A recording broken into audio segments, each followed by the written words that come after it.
Aloha mai kako. It's now 1:35 p.m. Hawaii time. Mahalo for joining us this Wednesday, October 8th, 2025 for the Hawaii Tourism Authority's Branding Standing Committee meeting. Before we start, a few housekeeping notes. Attendees, you may provide testimony through the Q&A function, which will be monitored throughout the meeting. At the chair's direction, you may be unmuted to ask questions or provide testimony. Please speak respectfully and concisely to allow time for others. In the event a vote is required, we'll conduct a roll call. At this time, I'll turn over to Chair August to commence the meeting. Chair. Thank you, JD. I'd like to call this meeting to order, and could we please take roll call? Hikino Chair. Members, when your name is called, please unmute your microphone to confirm your presence and state whether anyone else is with you. Chair August. Present and alone. Thank you. Member Lazaro. Present and alone. Mahalo. Member Fisher. Present and alone. Mahalo. And Member Ojiri and Member Tabora are excused. Chair, we have a quorum. Great, thank you very much. Let's move to agenda item number 3, which is the approval of the minutes from our meeting on April 21, 2025. Can I get a motion to approve? I have a motion to approve the minutes. Thank you, Member Lazaro. Do I have a second? I will second. Thank you, Member Fisher. We have a motion to approve the minutes from the April 21st meeting.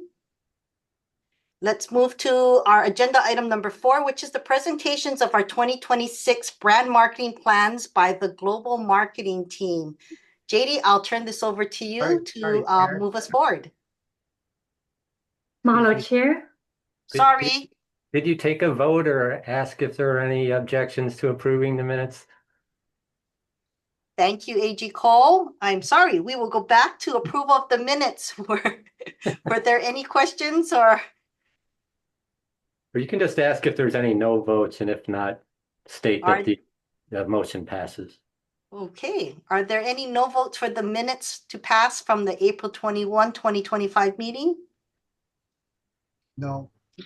As there is none, then we will pass and move on to agenda 4, and I will turn it over to JD. All right. Okay, we have a lot to cover, 9 plans in total, each allocated 10 minutes, followed by Q&A for each market. We'll do our best to get through everything within 150 minutes. First up, Hawaii Tourism Europe. A big mahalo to Amy for staying way past your bedtime. Amy Thomas is the account director based in UK. Amy, over to you.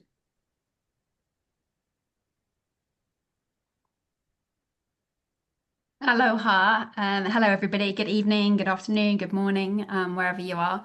This is the 2026 brand marketing campaign for Hawaii Tourism Europe. So quickly, before I go on to the detail, just introducing the team. So I'm Amy Thomas, the account director. We have 2 account managers, Julia based in Germany and Fleur based in the UK. And then 2 PR managers, Sabrina based in Germany also, and Joe based in the UK. So that's our team of 5. So who are we targeting? So we have 3 core audiences that we'll be targeting in 2026, which continues from those that we were targeting in 2025. And all of these audiences represent cultural ambassadors who will really champion Hawaii for us when they get home with their friends and their family.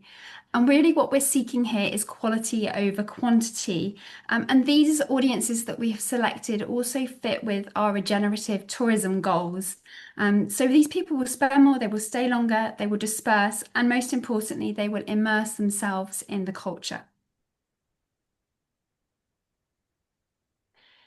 So our trade and PR strategy. So for Europe, the trade strategy is really, really important. The majority of people booking a trip to Hawaii will be doing this through a tour operator or through an agency that will then go through a tour operator.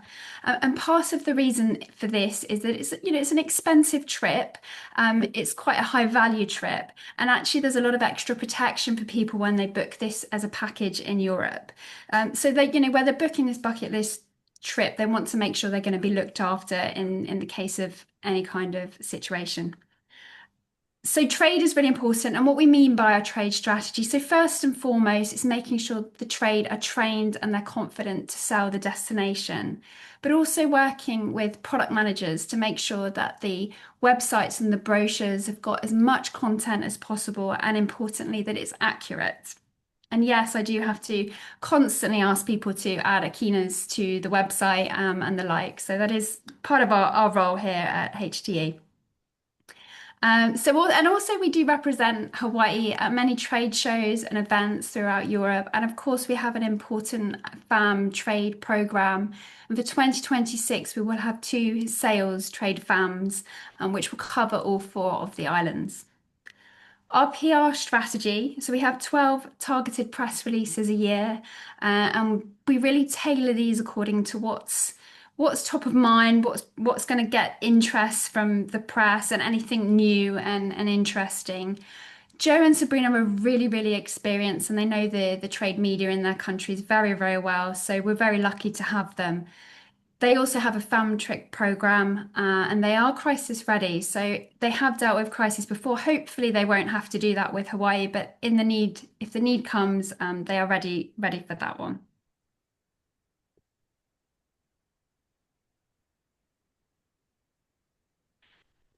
So looking at our campaigns for next year, so our consumer campaigns, we will have 2. The first of the 2, Alelo Hawaii, will take place in March, April, and that will take place in Germany and the UK, and it will be a culturally led campaign.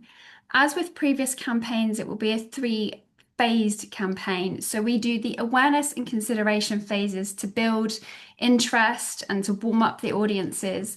And then we work with a conversion partner, so a tour operator partner, to help convert those inquiries and that interest into bookings. And our tour operator partners do provide contract activity to the value of the conversion activity as well. Our campaigns will be digital campaigns, and this particular campaign will centre on the Hawaiian language and the history, so unlocking deeper cultural storytelling and engagement. And we will be blending in Hawaiian proverbs with the display and meta ads to help create a bit of an emotional connection there. And this campaign will specifically be targeting ethical explorers.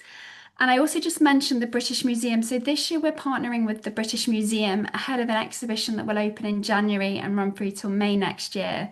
And this is an exhibition specifically about the link between Great Britain and Hawaii. And so we're really, really excited about this. And to give that a little bit of context, the British Museum in 24 welcomed 6.2 million visitors, which is the equivalent of the Science Museum and the Tower of London put together. So that's a big one that will really shine a spotlight on Hawaii. The second of our 2 campaigns, One Ohana for Stories, is an experience-led campaign in October and November, and this will take place in all 3 markets, and each of those 3 markets will also have a tour operator campaign partner with contra activity. And this will be an island-themed storytelling campaign, and it will highlight the relationships between the land and sea, the Aina and the Kai, and we'll be showing the personality of each of the islands through these mechanisms and really highlighting why people need to really visit every single one of the islands. So it will put a spotlight on stewardship and also traditions such as wayfinding and surfing. And this campaign will target those wellness seekers and conscious families. So just to highlight a few of the creative formats that we'll be using for both of the campaigns next year. So these are new formats for 26. So the swipe to reveal, the grid format, multi-frame and interactive video format. And I'll just show you an example. These aren't Hawaii based, but they will give you an idea of what that might look like. Next year, we will have our second Aloha sales mission. So the last one was in 2024. It was a huge success. So this is a biannual sales mission, and it will take place the first week of September in Germany and the UK. And we will include sales training with the frontline sales staff, product manager meetings, and also press and media events with handpicked media. And it will take place in London, Manchester, Hamburg, and Frankfurt.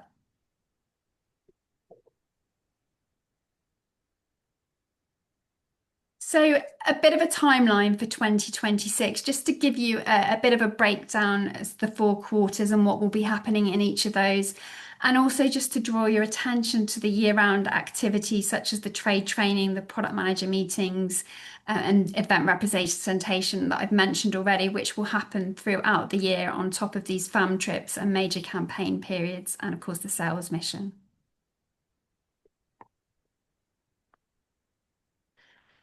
So how do we intend to work with our Hawaiian partners?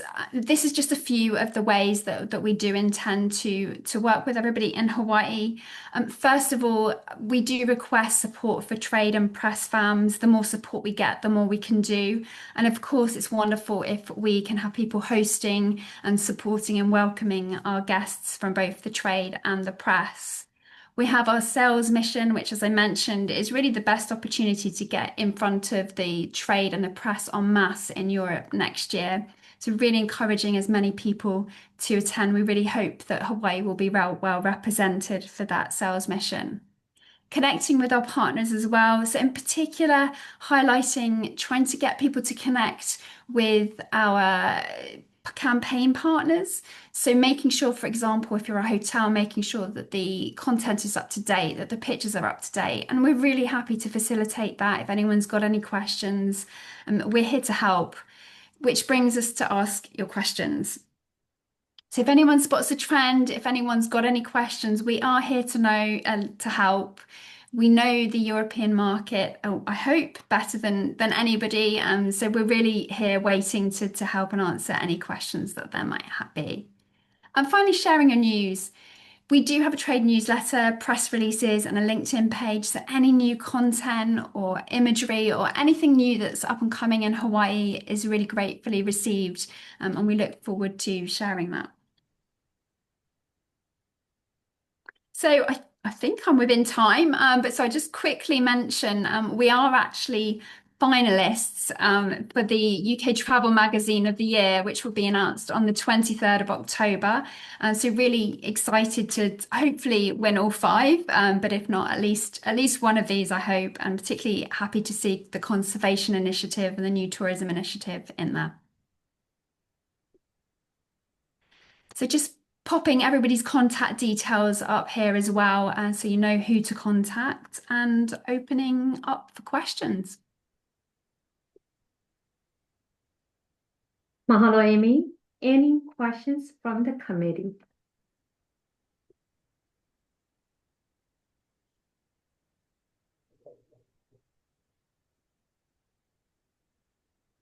Any comments? I don't have a question, but I just want to say that I really appreciate your presentation. I did have questions, but you answered them as you went on. But I really appreciate all of the work that's being done to promote Hawaii authentically. And it'll be exciting to see what's to come. Mahalo. Thank you. Mahalo, thank you. Yeah, Amy, same here. I think you've answered some questions along the way, but one I would love to see is if we can later expand on more is any opportunities for the joining of their sales mission, especially when we talk about the British Museum, and you know, just how can we partner more with others to be represented there with you? No, I don't need an answer, just something, you know, ideas. Oh, okay. Looking forward to future discussions and other ideas. Brilliant.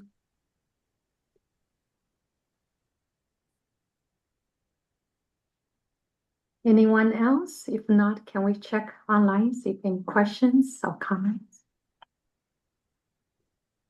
Nothing in the Q&A. Already.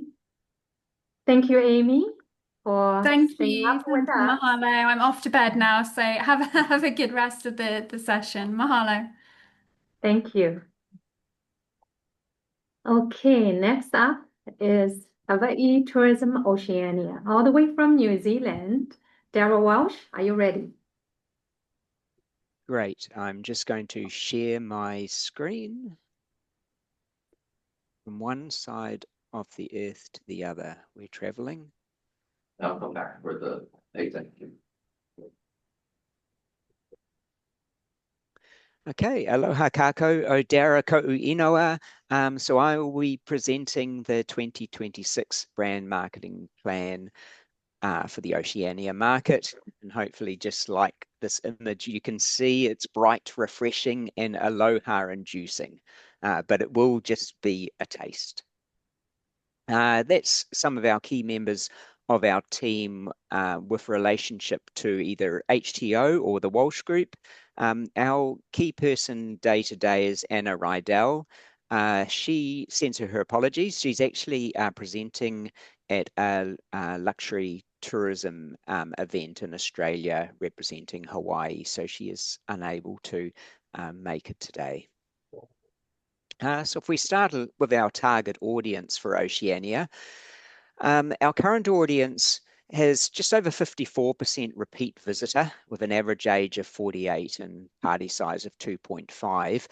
That loyal repeat visitor has been very important for the sustainability of visitation from Oceania to Hawaii. But what it also reveals is that we've got almost 50% there that is first timers, which really provide us an opportunity to target that new visitor to Hawaii. A little bit about our loyal customer. So our core audience is driven by a desire for authentic, immersive experiences. They value adventure, nature, and cultural connection, while also seeking good value for their trip. This loyalty gives us a strong foundation, but as we look ahead towards 2026, you'll also be seeing a shift in the type of travelers we want to attract. Hence this new generation of traveler. So enter this new generation of Hawaii traveler. There are actually two that have been identified. One is the experience-led, mindful and high-spend visitor from the Gen Z and millennials, to women over 60. So starting with that younger segment, they're often a single or double income with no kids, tend to travel a couple of times a year, usually in the shoulder or low season to avoid crowds. So they're a perfect match for Hawaii. They're looking for authentic experiences, boutique hotels, food they can't get at home, and opportunities to give back. Then there are the women over 50. This is a real fast growing and high value group. Solo travel is booming in this segment, but even when they travel with a family, they are often the decision makers. They value immersive cultural experiences and wellness, which makes Hawaii storytelling, local communities, and restorative landscapes a perfect fit. So these are the two groups that we will be targeting in terms of that new visitor to Hawaii. We'll be tailor making our marketing and our experiences to attract those travelers who are not just high spending, but also committed to making a positive impact. People who really and truly embrace the spirit of aloha. So if we quickly look at the statistics as we look ahead to 2026, we are seeing a positive outlook for Oceania. We are seeing growth. Arrivals are expected to reach around 205,000 visitors next year, an increase of 5.7%. Visitors are also projected to stay longer with 1.76 million visitor days, which is up 2.1%. And just as importantly, overall spend is set to grow, reaching about 540 million or 4.7% year on year. The Oceania visitor is great for Hawaii. It has a high per person per day spend around 300 US and a really good length of stay, 10 days, and 1 in 5 actually visit multiple islands. So let's move to trade. I'm just going to move this out of my screen. All right. So as we look in terms of trade, we have a number of activities that relate to our trade partners and our trade audience. Co-op is very special, but targeted co-op. Some of the three key ones that we've begun our planning with include Qantas Holidays, also My Hawai'i, and Luxury Escapes, which really reaches travelers who are looking for that curated experiential trip.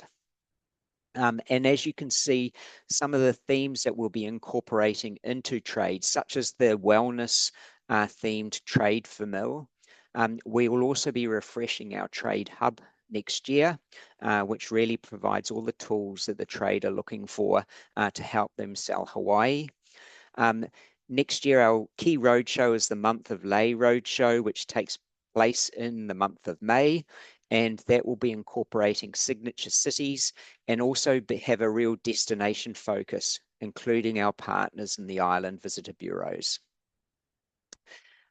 Some of the other events that we'll be focusing on, including trade EDMs, webinars, trade conferences with our retail partners, and also partnerships with both Visit USA and Brand USA.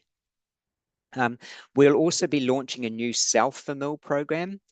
This is our industry discount program that lets agents design their own holiday in Hawaii, choosing when to travel, which islands to explore, and the experiences they'd like to enjoy. It's simple, flexible, and a fantastic way to build deeper product knowledge.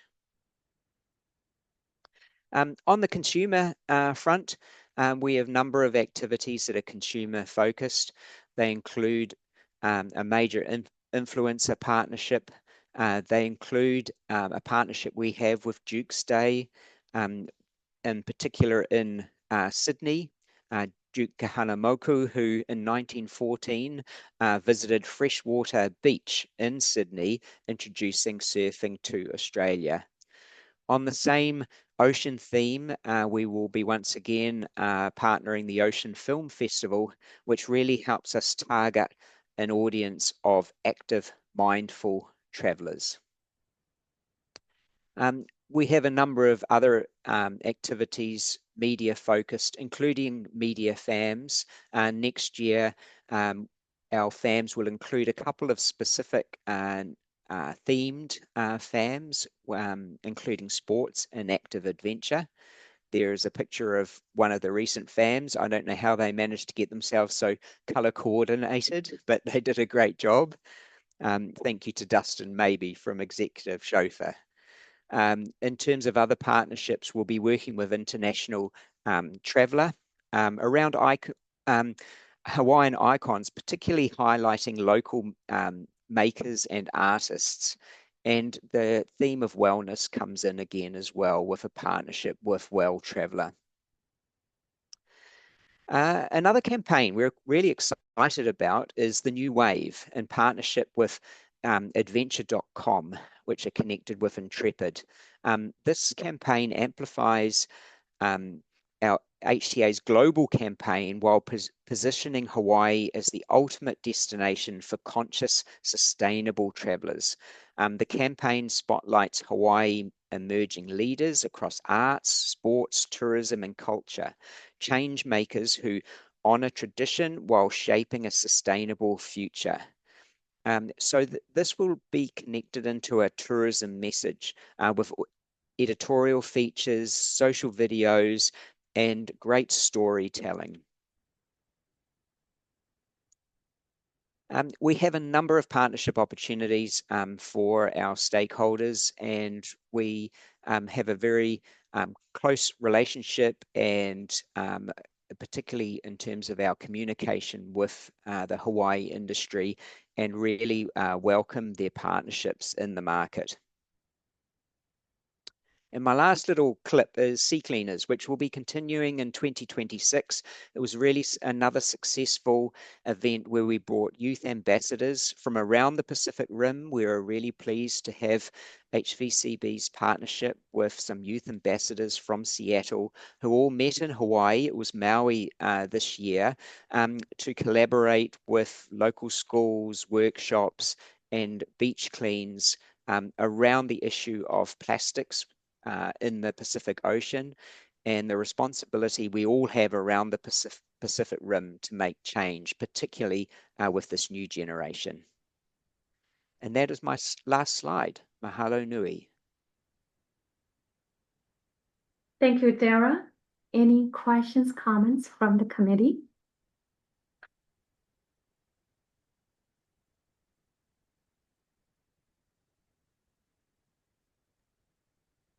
Dara, sorry. Dara, Go ahead. do we see any opportunities on improvement of flights and additional seats for 2026? Yeah, naturally, airlift is key, as we all know, and we have seen some improvements out of Australia in particular, particularly over our summer period, some increased airlift. And for us, it's a matter of obviously working as well as we can with all our airline partners, but also helping to drive demand. So that's really been our challenge over the last couple of years. And a lot of it's been out of anyone's control, particularly in terms of access of availability of aircraft and maintenance. That certainly had an impact on both Air New Zealand and Hawaiian Airlines. Something really positive, I think, is with the partnership with Hawaiian and Qantas, the frequent flyer partnership. That's really going to help generate more visitors who are utilizing their frequent flyer points to visit Hawaii. So there's opportunities there, and also out of Melbourne as well. That's probably our big opportunity in terms of growth out of the Melbourne market, which is a significant market and has been, I guess, challenged a bit because of not having only having the Jetstar service, which doesn't really fit with our high value visitor that we're targeting. But now that Qantas is flying out of Melbourne, that really helps us target that visitor we're looking for. Great, thank you. I just wanted to say thank you. And, you know, on that new wave and that conscious, sustainable travelers, it's interesting sometimes for us because, like, I'm new to this, but to see the different perspectives on what that means to people, to an outsider coming into Hawaii. So I appreciate you sharing your mana'o based on what you folks have done with New Wave to come to the island of Maui to contribute to the cleansing of our aina, of our lands, to conscientious, sustainable tourism. So mahalo nui for that, Ike. Mahalo. Mahalo. Anyone else?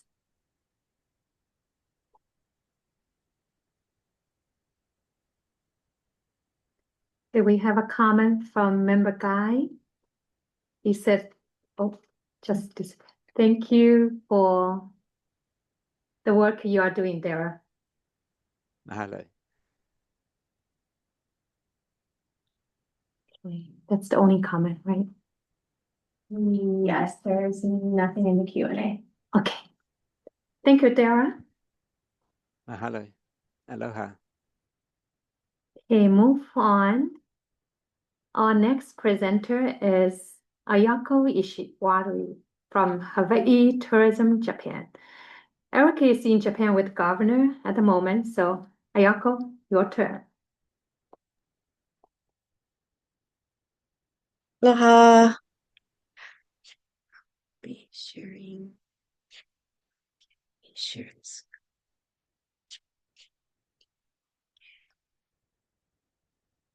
Okay, can you see the screen? Okay, thank you.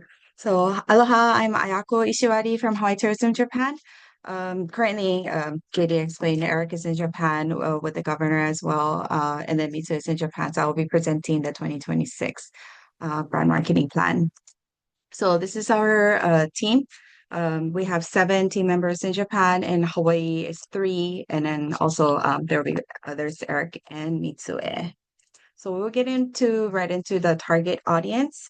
Currently, there's a trend in Japan that there is a senior-led travel growth, and also affluent market is evolving, and so as the higher value traveler is emerging as well. And with the current economic situation, we'll be focusing on affluent segment.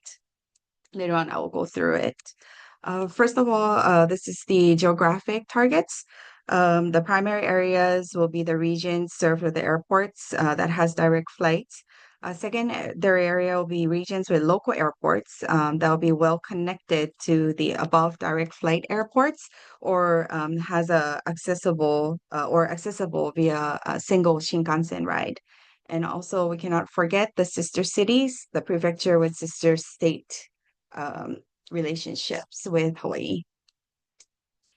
And these are our target profiles for next year: the active seniors, new wealth class, power couples, and affluency.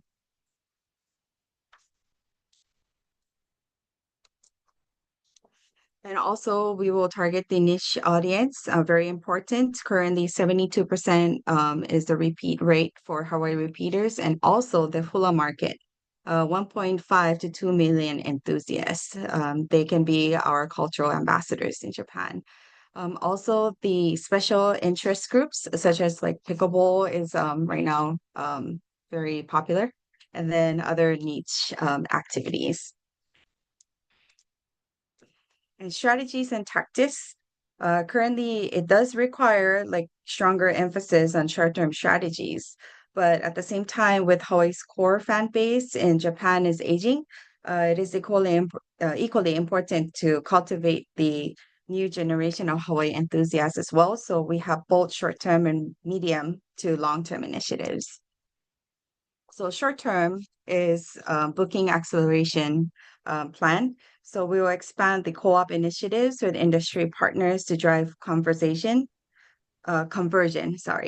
and target marketing, to implement target programs to specific affluent market segments, advanced call to action, focused digital marketing initiatives, and enhance and optimize training and online education aligned with campaign themes. For the long-term growth, brand management, protect Hawaii's brand strength, and also continue neighbor island branding and promotional efforts, and strengthen digital marketing targeting younger demographics, and expand initiatives to attract Hawaii first-time visitors. Collaborate with Meet Hawaii and to attract MICE groups, and also develop sustainable owned media and produce consistent high-value contents. Consumer education and promotion. Hawaii currently remains Japan's #1 dream destination. Most of the platforms, they say that the research is Japan is #1, yet ranks lower in actual search and bookings due to the cost and global conditions. To address this, we're going to focus on clear value-driven messaging tailored to each audience, using the right platforms and creative assets. And also, we cannot forget the hula community. As mentioned earlier, 1.5 to 2 million. There are an audience deeply connected to Hawaiian culture. So in 2026, we'll expand targeted promotion to those community and strengthen cultural and emotional ties to Hawaii. And travel trade training and engagement. To drive bookings, we'll execute joint promotions with wholesalers, OTAs, and airlines, aligning messaging and time across channels. And we continue to strengthen industry knowledge through nationwide seminars, webinars, and aloha program satellite office courses. We'll further target educational and MICE travel by deepening collaboration with schools, government organizations, and our Meet Hawaii partners to drive new groups and incentive travel opportunities. And public relations, we'll balance both the defensive and offensive strategies. So while protecting Hawaii's brand integrity, we will proactively drive positive storytelling and engagement. So we'll be pitching actively to the media and also expand our own media presence, integrating all the with overall media plan to deliver consistent and high impact messaging across all channels on our platforms. And island distributions, in 2026, we'll expand promotion tied to anticipated resumption of Kona service and ongoing recovery to Maui. Working closely with island chapters and local partners, and we'll develop island-specific content targeting key segments. We'll also conduct fam trips for wholesalers, OTAs, and educators, and so as the media. And these are going to be our major programs. So Recovery Co-op, very important to collaborate with all our industry partners. So we'll be continuing to collaborate with the airlines, OTA, wholesaler, and also like a Veltra, they're like a OTA, but specifically for attraction sales, and then also credit card company. And performance-driven digital campaigns will remain central to conversion efforts. So that's why we'll be working together with those platforms online. And we'll be amplifying the Yapari Hawaii message. Yapari Hawaii means it's gotta be Hawaii.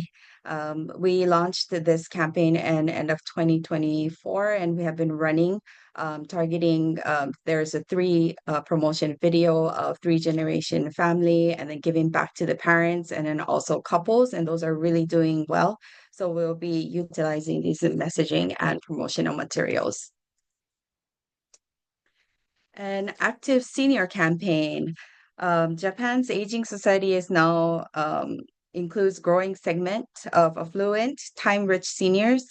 And according to the research, there are 4.67 trillion US dollars in savings for those segments. And by 2036, 1 in 3 Japanese will be over 65. So we're going to be targeting this segment. So because I'm old, because I'm not too old, I will enjoy it because I'm old.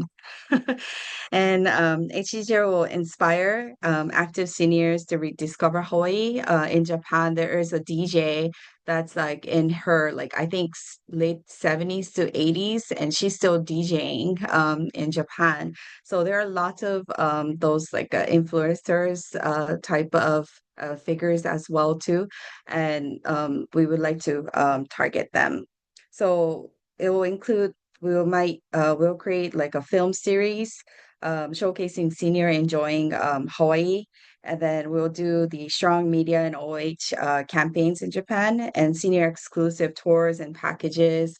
On our own media, we'll introduce specific maybe programs that are available that partners are offering for seniors.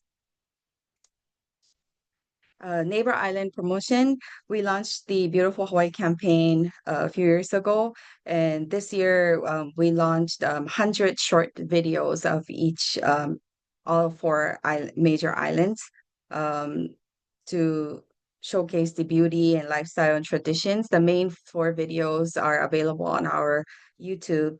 We'll reproduce these content into high impact digital campaigns for next year. And we'll collaborate with influencers, creators, and strengthen authentic storytelling for neighbor islands. And we'll also do partner with travel agents and then conduct all the fans in the neighbor islands.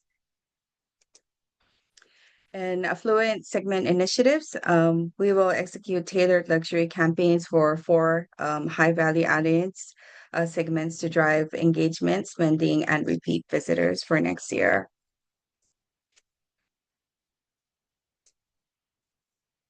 Event promotions. HTA supports about 100 events annually in Japan, cross-hosted and exhibition and co-op categories. These events are key opportunities to share Hawaii's updates and showcase Hawaii-made products, especially in venues that reflect authentic Hawaiian culture. So there are like department stores, Hawaii Fair, hula festivals, and cultural fairs. So we continue to partnership with these high impact events, continue on in 2026. And we have signature flagship events called Hawaii Expo. We've been conducting since 2015. And this year, we collaborated with Okina Colony, the Keauhou Festival, and it achieved record attendance of 22,000 people. And there are lots of hula, because it was with the Keauhou Festival, there are lots of Hawaii hula lovers and Hawaii lovers. So next year we are planning to leverage that and then target hula groups again and then conduct in the fall. And Japan Summit, we have conducting this event as well since 2015. We bring together about like 100 senior planners and nearly 300 on-island partners participate. We offer B2B meetings, market updates, and then platform for collaboration and new product development. And in 2026, we'll more focus on the B2B meetings and experiential FAM programs to accelerate Japan's outbound travel recovery. And we'll invite more Japanese agency staff, especially those who haven't visited since the pandemic. And educational initiatives, we educate travel industry, media, as well as consumers. So we will be conducting webinars and FAM tours for travel agencies. As for the consumers, we have a program called Aloha Program. We launched this program in 2013. Currently, we have more than 65,000 members. This Aloha Program is the platform that they can learn like a deep history and Hawaiian culture. So we have been conducting webinars every month, or we provide a specific culture blitz this year we have done. So we had like a Lauhala reading class or learning Hawaiian language, and hula in Japan. So we would like to continue conduct that next year as well. And educational travel promotion, we have collaborated with Ministry of Education since last year, and we conducted FAM tours for educators. And that was really well. And actually, the teachers were very amazed how much contents that they can utilize for educational trips. So we'll be continue on next year as well. So we will be partnering with them. So besides FAM tours, we'll be conducting maybe hybrids seminars, and then actually inviting the teachers who have booked the actual like the travel programs or who brought their students to be the presenters, and also collaborate with industry media as well to have more exposures. So this will be the Japan market presentation. Thank you.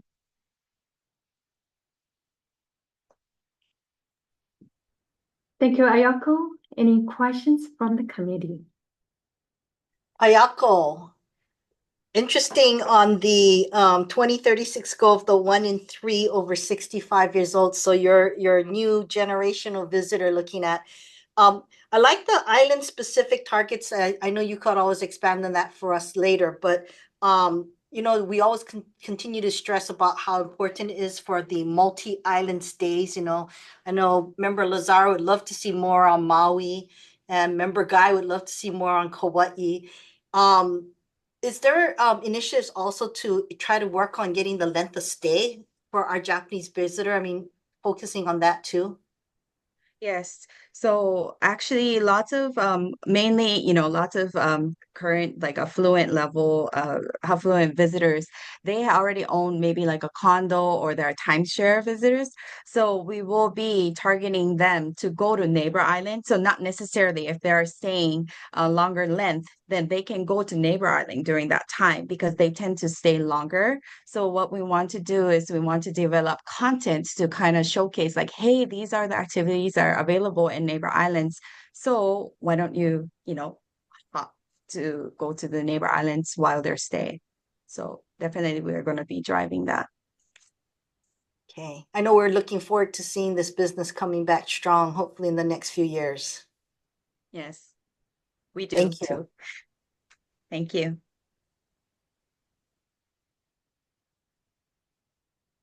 Anyone else?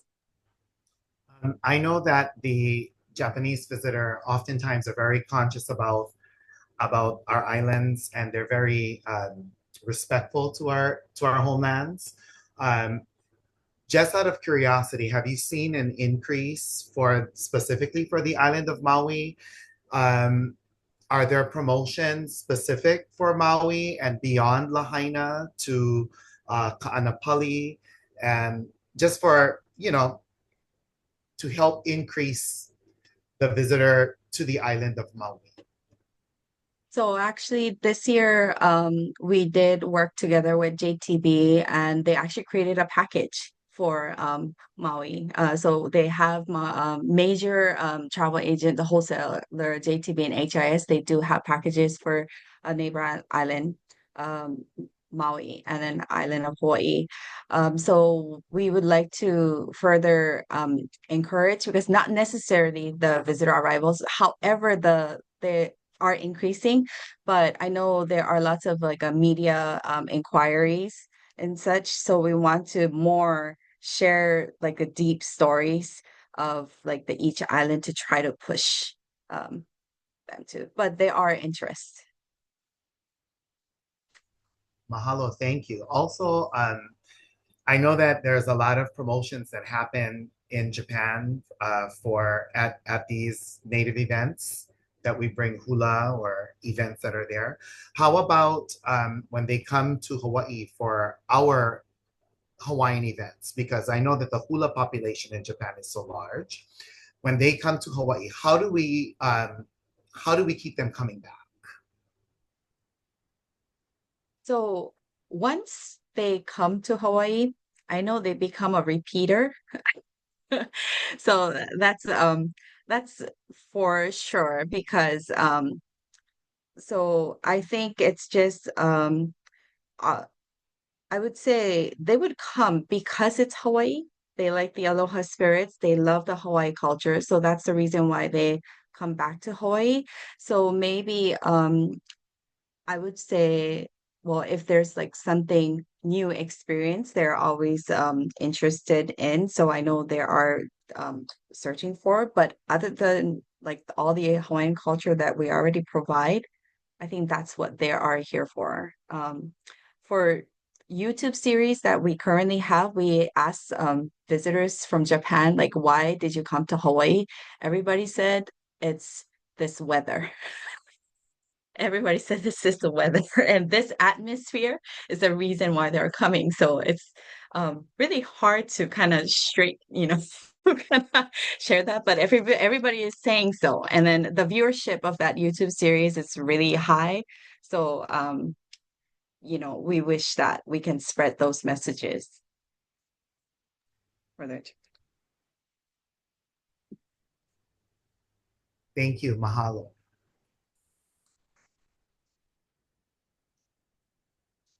I just want to add,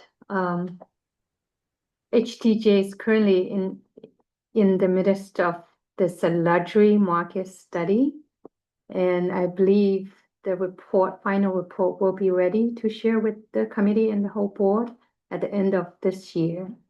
And from that study, we'll for sure learn more about this market and dive deeper.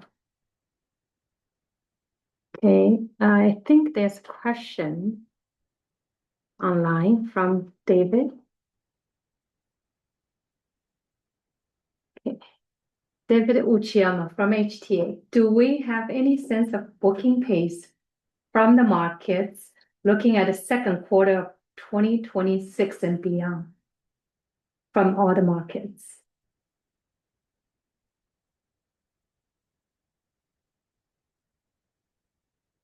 Ayako, do you have any indication for second quarter and beyond in terms of booking? Currently, I think we have to I have to ask Luke for the current like a booking situation in Japan, and I think we can share that. But as for right now, I don't have the information for 2026. Thank you. I think more questions and comments, right, from the audience? No,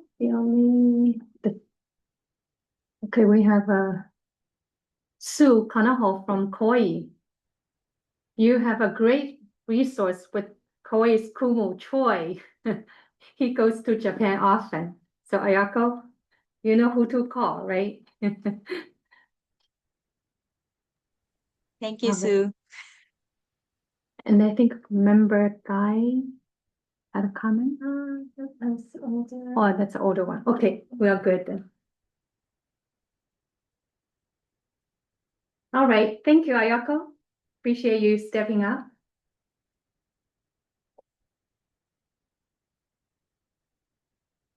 Our next presentation is from Hawaii Tourism Korea. Irene Lee, over to you.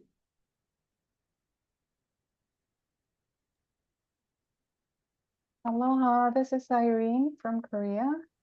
Let me share my screen.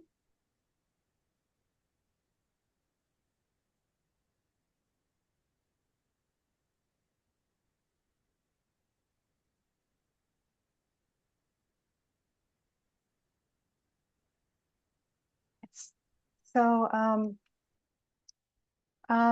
let me share market insights of about one of the most promising international markets for Hawaii and our strategic approach for next year.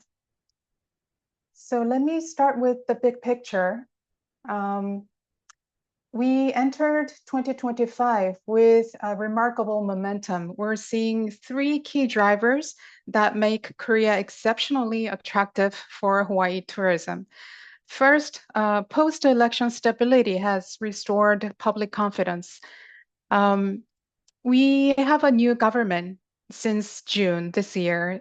There was a presidential election in June because the former president declared a illegal martial law in December last year. So he has been impeached and he's now in jail. So the first half of this year, there was political chaos in Korea, but people still traveled abroad despite these chaos in-house. With the new administration, people feel more secure and they're more willing to invest in experiences like international travel. Second, consumer confidence is surging. After this political transition, Koreans are feeling more optimistic about our economic future. And this translates directly into travel spending. And Chris threw an inning in the third in the game last night, threw 19 pitches, and had 3 strikeouts. Thanks, Joe. Okay, thanks. Third, and most importantly for us, travel sentiment is strong. More Koreans are prioritizing experience-focused travel spending, and Hawaii sits perfectly in this sweet spot. So these numbers tell an impressive story. Our population is 51 million. And finally, there was an increase in our population compared to past years. Korea has the world's lowest fertility rate among OECD countries, and we are even lower than Japan. So the increasing fertility has been one of the most important agendas for the government. And thanks to the government policies, our population finally grew and it rebounded last year for the first time in 9 years. So this looks optimistic. And during the first 8 months of this year, we've seen over 19 million overseas trips. And this is 2.8 year-on-year increase. And we expect a total of 30 million outbound trips this year, which will be a record high in our history. So compared to the 51 million population, 30 million total overseas trips in 1 year is amazing. Korea has the world's second most powerful passport for travel freedom. And with 68% of our population holding valid passports, Koreans are avid travelers. Compared to Japan's 19% and China's 11%, we are proud that 68% of our population have valid passports and they travel overseas. Our economic forecast is at a steady at 1.8% next year, and we're looking at a market with both scale and spending power. So let me highlight 4 major trends that are relevant and align perfectly with what Hawaii offers. First, wellness and all-inclusive experiences are booming. 44% of Korean travelers prefer all-inclusive packages, and 61% prioritize in wellness and retreats. Hawaii's spa resorts, yoga retreats, wellness-focused activities, and healthy diet are what Koreans are looking for. Next, authentic experiences matter more than ever. 73% visit local markets when traveling. 69% prioritize nature-based experiences, and this is Hawaii's strength. The local farmers markets, the cultural experiences, and pristine natural environments. We have these in Hawaii. Next is sports-themed travel is exploding in Korea. Among the 25 to 34 age group, 48% of them plan trips around sports events. And marathons, golf tournaments, and water sports create perfect opportunities for Hawaii in the Korea market. And finally, digital and AI influence is reshaping how Koreans get inspired and plan travel. Mobile booking reached 43% of total bookings, and 68% are influenced by social media content, and 20% are now using AI tools for personalized itineraries. And these tells us where we need to focus on our marketing efforts. So now let's look at how Korea is performing, specifically for Hawaii. The recovery story is strong among all Asian markets. Koreans stand out in terms of the pace of recovery. And we're seeing some interesting patterns. We've reached almost 70% of recovery of pre-pandemic levels, and this is a significant progress among Asian markets. However, arrivals were nearly flat in 2025 versus 24, and our projection for 26 shows a slight growth. But more importantly, the quality metrics are excellent. Korean visitors are staying longer, 8.3 days on average, which is up 9.2% compared to 2019. And Koreans are also spending more per person per day. Spending is 323, which is 13% higher than 2019 levels, and we're just behind China in terms of countries with high spending. Our airlift shows remarkable recovery. We've achieved 98% recovery of pre-pandemic seat capacity. As you may have heard, Hawaiian Airlines is pulling out of Korea in November. But fortunately, we don't expect a drop in the number of Korean visitors to Hawaii. And this will be the key important factor from the Korean market update, because we will have 19 nonstop flights during the coming winter season from Seoul to Honolulu by Korean Air, Asiana Airlines, and a new carrier which just started flying to Honolulu in July. So Air Premia is a new hybrid carrier out of Korea market. They are now flying 4 weekly flights, but they will increase to daily flights for the coming winter season. So our 2026 airlift strategy focuses on 3 key areas. Strengthening our partnership with existing carriers such as Korean Air and Asian Airlines to drive high load factors, and supporting frequency growth with Asiana Airlines and Air Premia for them to increase to daily services. And third is to develop new LCC opportunities with Trinity Airways and Jin Air. Trinity Airways is formerly known as T-Way Air, is a strong LCC out of Korea, and they are one of the largest hotel and resort company in Korea. They are now expanding their investment into international markets, and they have started putting investments into Hawaii by acquiring the Waikiki Resort last year. And now they're looking into launching a new service to Honolulu towards the late fourth quarter of next year or early 27. And Jin Air is LCC brand of Korean Air, and to compete with Air Premia and Trinity Airways, Korean Air may consider putting Jin Air to keep the market leadership for Hawaii. So in overall, the airlift capacity out of the Korean market looks positive for the coming few years.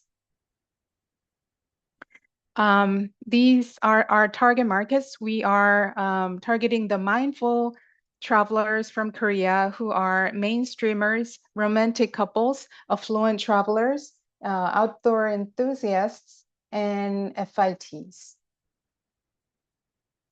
This brings us to our core brand message for 2026. Always Hawaii is our campaign title. It's a new strategic positioning that addresses what Korean travelers are seeking. The message has a beautiful dual meaning. Always represents diverse experiences available across Hawaiian Islands, while it echoes always, suggesting Hawaii's timeless inspiration. Our brand strategy has 4 pillars: comprehensive appeal, showcase versatility, it has the dual meaning, and the brand identity. And this strategy directly addresses Korean travel trends that I mentioned earlier. So our campaign has 4 different programs: signature travel promotion, mindful travel promotion, and made in Hawaii promotion, and the Hawaiian Islands promotion. Finally, AI travel promotion. Let me skip this. And our second campaign is titled Your One and Only Hawaii. This is our campaign targeting the premium market and the romance travel promotion. So what are we doing differently for the coming year? I'd just like to highlight 2 initiatives. that are new for the coming year. Sports tourism is to leverage events like Honolulu Marathon with developing run tour products and tour operators in Korea and generating consumer engagements by collaborating with consumer brands. We will involve celebrities, KOLs, and athletes to promote these sports events on media. Not only the marathon, but various sports events happening in Hawaii. And second would be the smart tourism involving AI. And this will be our first effort to promote personalized Hawaii itineraries through AI-driven recommendations. And for this, we will partner with Korean OTA partner and with an online media to hold a consumer promotion events. So in conclusion, Korea represents a tremendous opportunities for Hawaii tourism in the coming year. Thank you for your attention. Mahalo. Thank you, Irene. Any questions and comments? Please don't forget the Kauai Marathon. I know that this year we had a lot of participation from people from Korea. We had the privilege of handing out medals at the end, and there were a number of runners, families that were from Korea. So please help us promote our event on Kauai as well. But mahalo nui, thank you. Thank you. Thank you for letting me know. That's wonderful to hear.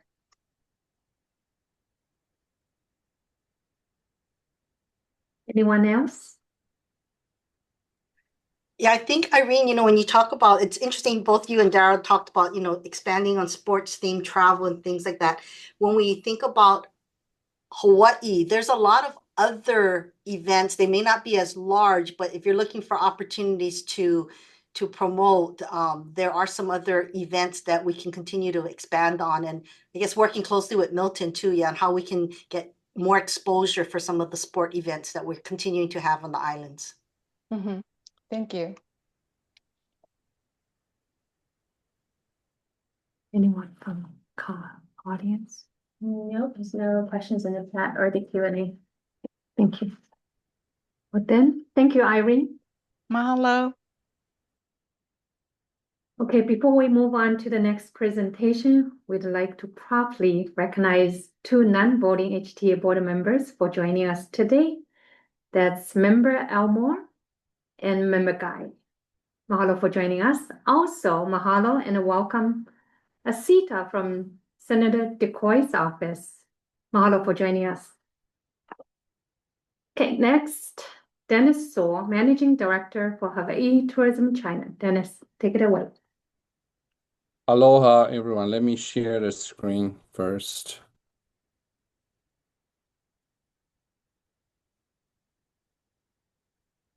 Can you see the screen? Great.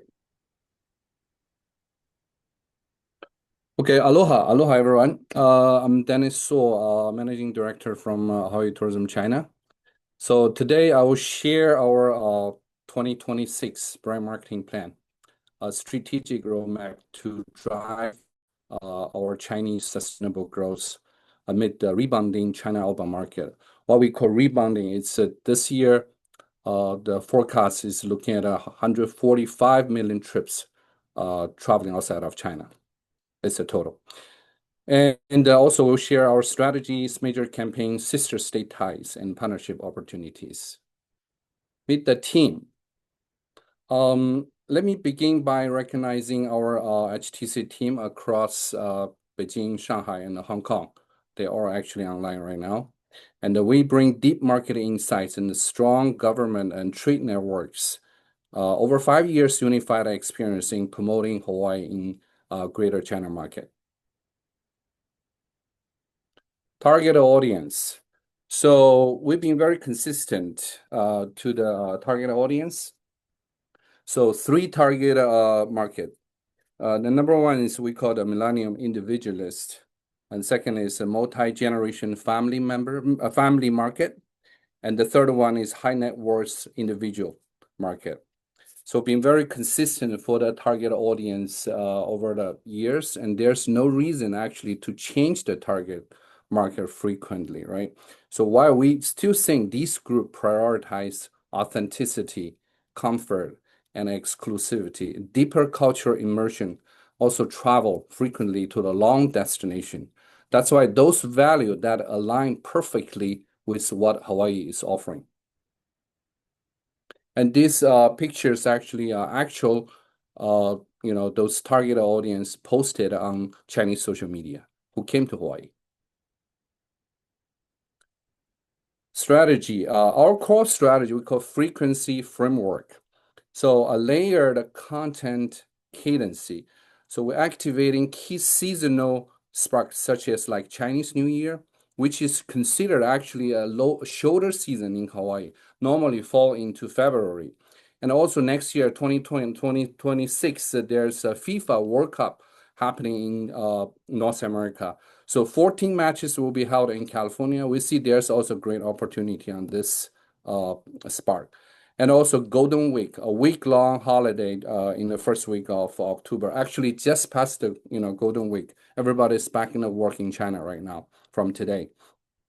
And also we sustained always-on storytelling, leveraging the anchor moments, particularly like those cultural festival and events, such as like Mary Monarch King Kamehameha celebration, Food and Wine Festival, Kona Coffee Festival, and Honolulu Marathon. So we plan these anchor moments on a monthly basis, giving a travel trip partners timely themes and topics they can incorporate into their itinerary and product design.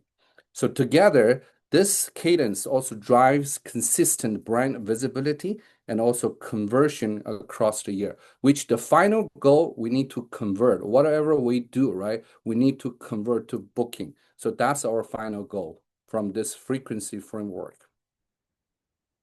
Social media marketing strategy. Content remains king.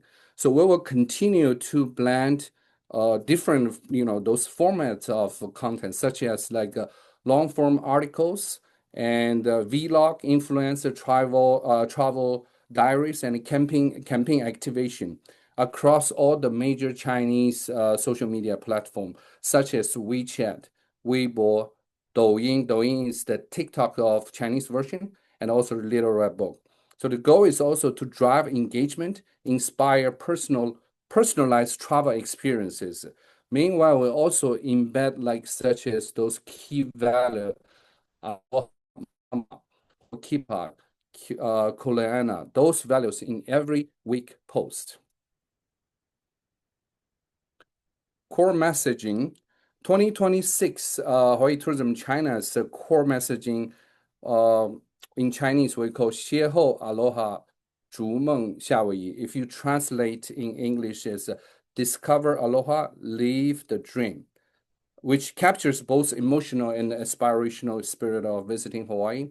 Particularly, aloha symbolizes our authentic connection and hospitality, resonating with Gen Z and the millennial travelers seeking meaningful self-guided experience. Particularly, as you know, now it's the FIT market, it's the major market. So it's very critical for the Gen Z and the millennial travelers. And the cultural nuance also optimized for Chinese digital platform, make it a very hashtag friendly and also highly easy to share.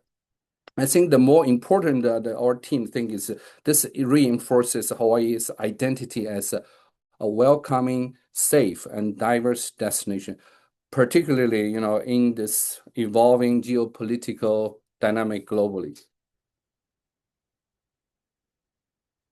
Travel trade education. Travel trade engagement remains our cornerstone of our strategy. So we will continue to collaborate with top OTAs, major airline partners, and also U.S. Embassy and the Consulate Commercial Service Department network across all Tier 1 cities to deliver trade education sessions and also U.S. visa application updates, bundled marketing, as well as like farm trip opportunities, ensure the accurate, culturally aligned messaging across all the sales channel. showcasing each island identity. Each island has a unique story. So we've been developing multi-island collateral and assets and content to help travel trade and also influencers showcase the rich diversity of our islands. And also we put the QR code, which is our social media account, the QR code below those assets.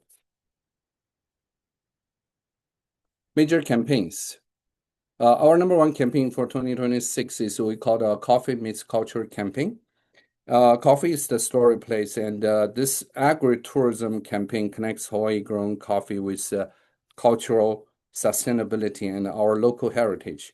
Through tasting events, farm visits, and influencer storytelling, we are targeting to position Hawaii coffee not just a souvenir, but as a meaningful memory traveler can take home with them.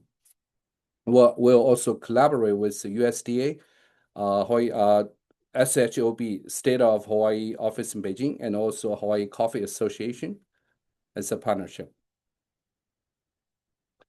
Second campaign, road trip influencer led campaign. So this is a partnership with, we're going to partnership with Hertz Rental Car. We'll launch a multi-island road trip vlog series starting with Oahu Island and Hawaii Island, led by the influencers. This content will be highlighting scenic drives, cultural stops, local farms, dining spots, and local boutiques. The campaign taps into growing demand from Gen Z and millennial FIT travelers seeking flexible. As mentioned, FIT is one of the key segments right now, and they are looking for flexible, self-guided experiences, while also promoting our regenerative tourism, curated island routes designed for those responsible exploration. The third campaign is the Rainbow Eco campaign. This campaign blends our sustainability ecotourism with creativity from the 7 rainbow color eco bag series, each color representing one of the rainbow color. So the series tied to digital contests. We'll be running a digital contest in partnership with Trip.com, an airline partner. So where participants collect all 7 colors, there's a chance to win a trip to Hawaii. So we make it a more fun, interactive way to celebrate Hawaii's cultural diversity and environmental values. And last but not the least, the campaign for next year is what we call a Lunar New Year WeChat Red Envelope campaign. So we've been very successful actually this year, have proven highly effective. 2,000 digital red WeChat envelope were claimed in 1 hour.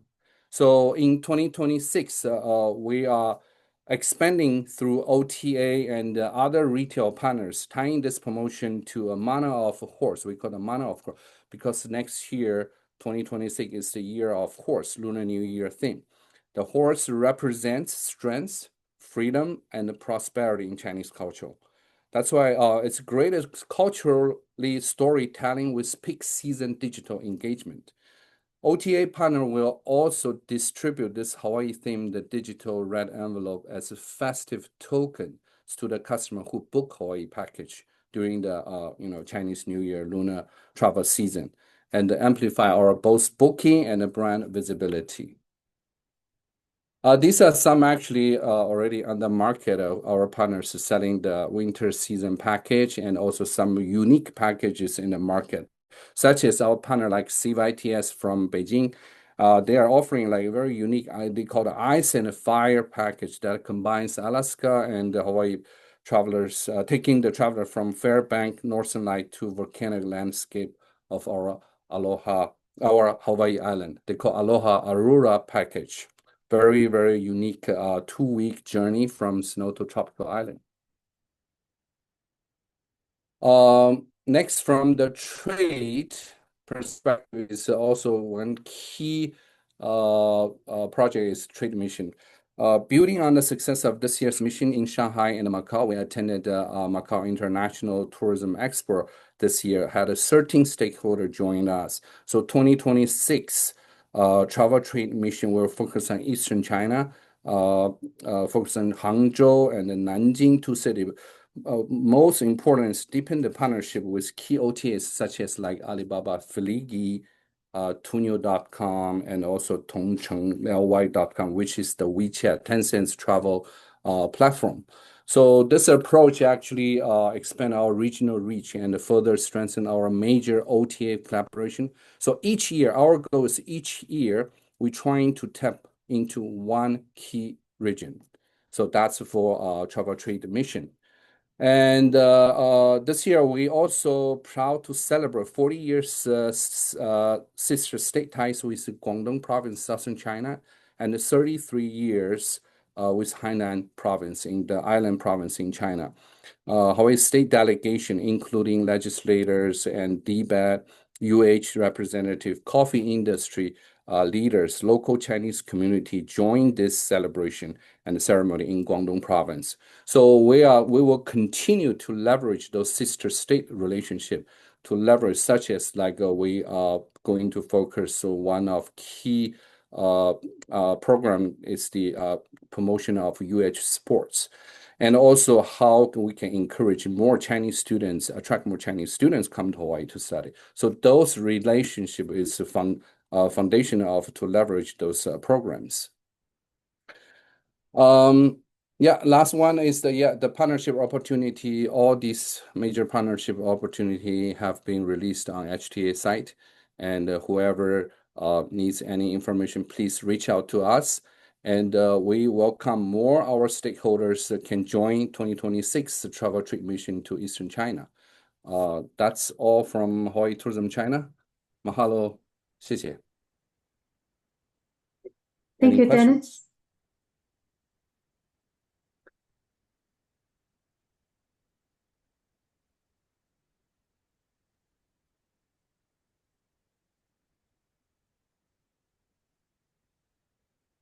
Thank you, Dennis. I don't think we have any questions from our committee, JD. Okay, thank you. None from the audience. Let's move on for the next presentation. I'm Thank you. excited to introduce Andrew Cole, head of the Taiwan team. After pausing our marketing efforts in Taiwan in early 2020, we are thrilled to welcome Taiwan back into our market portfolio. Andrew, over to you. Mahalo, JD. Aloha, Kako. Good morning from Taipei, and thank you, Dennis, to my brother across the street. I will share my screen. I'll dive right into the presentation. Okay, moving into our 2026 brand management plan. Just like to take a quick Andrew. introduction. Andrew, we Aloha. cannot see your screen. You have to share. Sorry.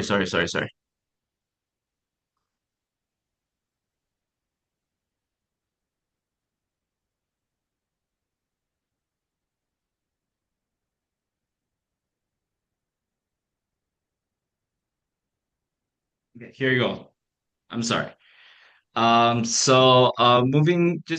like to take a quick introduction to our team in Taiwan, which are all online right now. This is me, myself, and together with my partner, Amy, who's the account director for the Taiwan market, alongside with Felicia, who's our travel trade director, Hubert, our public relations director and marketing specialist, and Yuri, who is our social media specialist. Moving on quickly into our target audience. So these are the target audience that we have identified in the Taiwan market. Basically, we're looking at three major target audiences, target groups, which is our silver travelers, family travelers, and our LGBTQ plus. We are also looking at our high value sustainability conscious travelers in the Taiwan market. Specifically, I want to highlight the silver travelers because the silver travelers in Taiwan, well, just to pull it back a little bit, same as the other countries in Asia, Taiwan has an aging population, just like Japan. But there's a recent phenomenon that the silver travelers is actually a very fast growing segment in the Taiwan market. About 70% growth over the past decade. And there's also a very, very interesting trend right now, is there is a phenomenon within the silver travelers that they are spending the kids' inheritance called the SKI. So, in a recent survey saying that 65% of the Taiwanese respondents say they prefer to spend a once in a lifetime travel experience rather than saving for inheritance. So basically, they're spending on themselves and not saving the money for their future generations, which is very different from our traditional Chinese values. So this is actually a segment that we will be targeting very specifically, and also our the family travelers and the LGBTQ. I also want to highlight on the LGBTQ plus community in Taiwan. Taiwan is actually the leading country in Asia in marriage equality, and also the population, according to a recent survey, is that the LGBTQ plus community represents about 10% of the population in Taiwan. So, which is a very big population, which we want to actively target. Okay, moving on to our major campaigns and programs. Before I dive into the major campaigns and programs, I would like to touch a little bit on our key objectives in Taiwan. So, what's our ultimate goal for our key objectives in Taiwan? Is to drive demand for Hawaii and to contributing to a direct flight.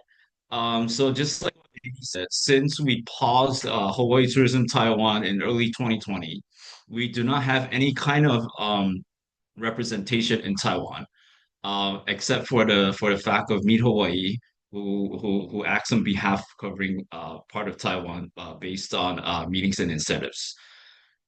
So it's very important for Hawaii Tourism Taiwan to reestablish our presence in the Taiwan market, to generate online presence, and to strengthen our brand recognition. What is good is that we had a very strong brand recognition before, prior to us pausing in the market. So we are just building upon what we have achieved before and trying to get back the brand recognition. And also, generating online presence is also key to us because this was our bread and butter prior to our pause. Generating as much online presence will actually put the Hawaii as destination to the top of mind to our travelers in Taiwan. So, what are our key strategies?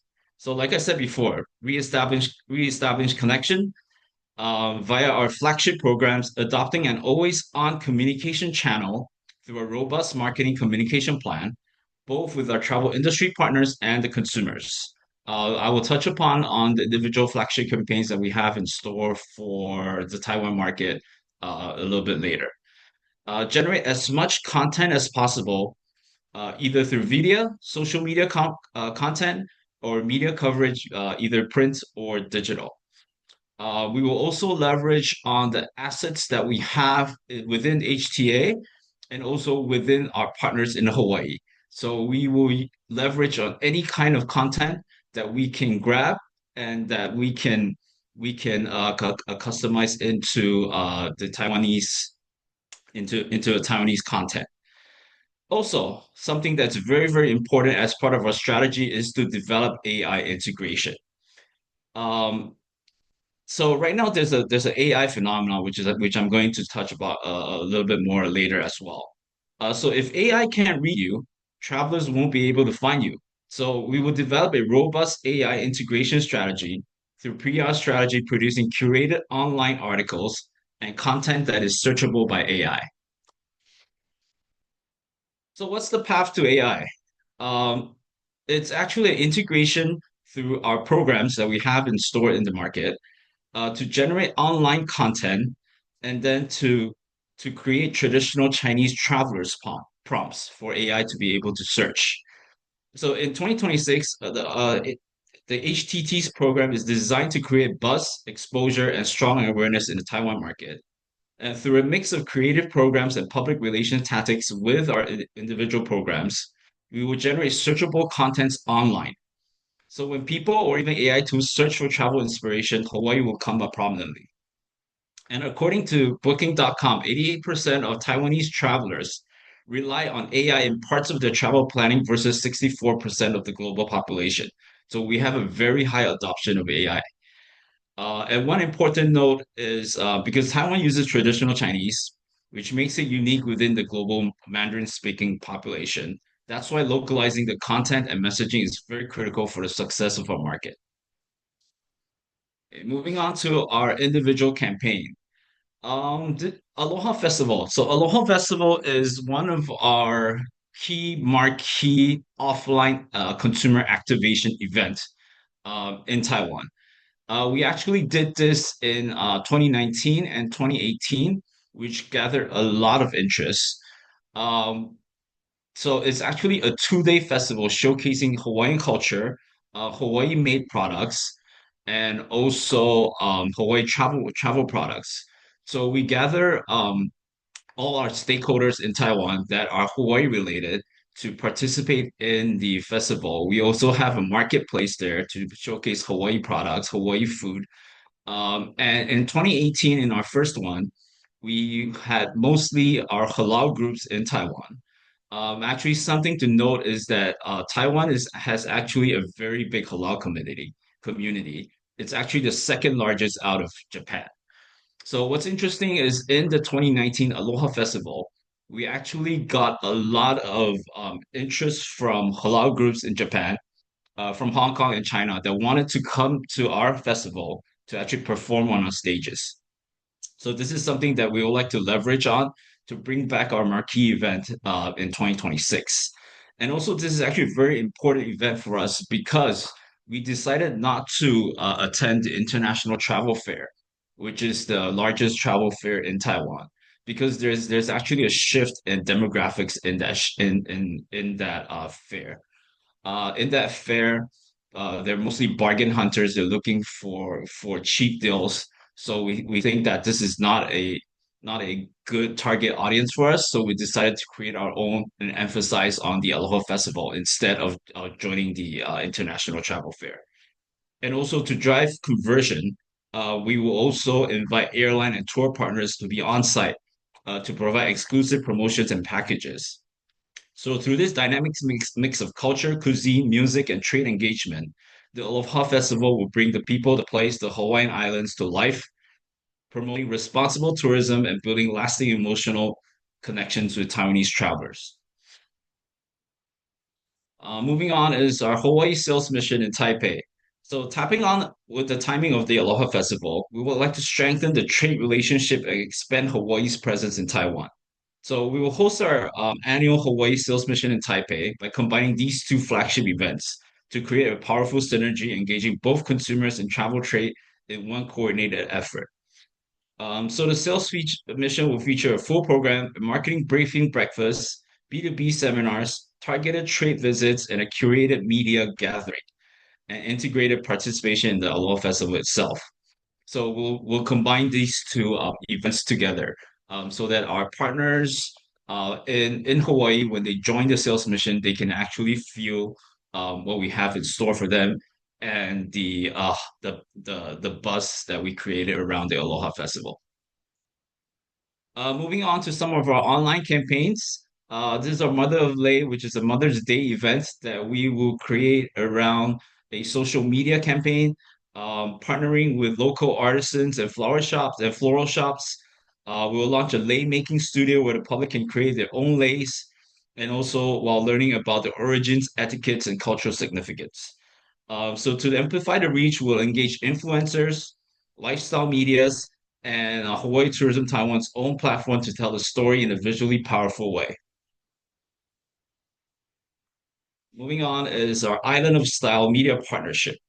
I previously mentioned that it's important to generate content and to reestablish our online presence and our brand in the Taiwan market. So we will leverage on the lifestyle medias and fashion medias to put Hawaii back into the map. So to amplify Hawaii's image and spotlight and to showcase our unique local culture, our local products. So we plan to collaborate with the top international media group in a special Hawaii themed edition. Beyond that, we will also provide one-time feature partnership exchange throughout the year with a quarterly editor selection column together with our targeted media partners. Next will be our Aloha Ambassador Influencer Program. So this will be one of our very important program because, like I previously said, we are adopting a always on media strategy. So we are planning to invite 12 influencers spread throughout the year so that we have an online presence in every month of the year.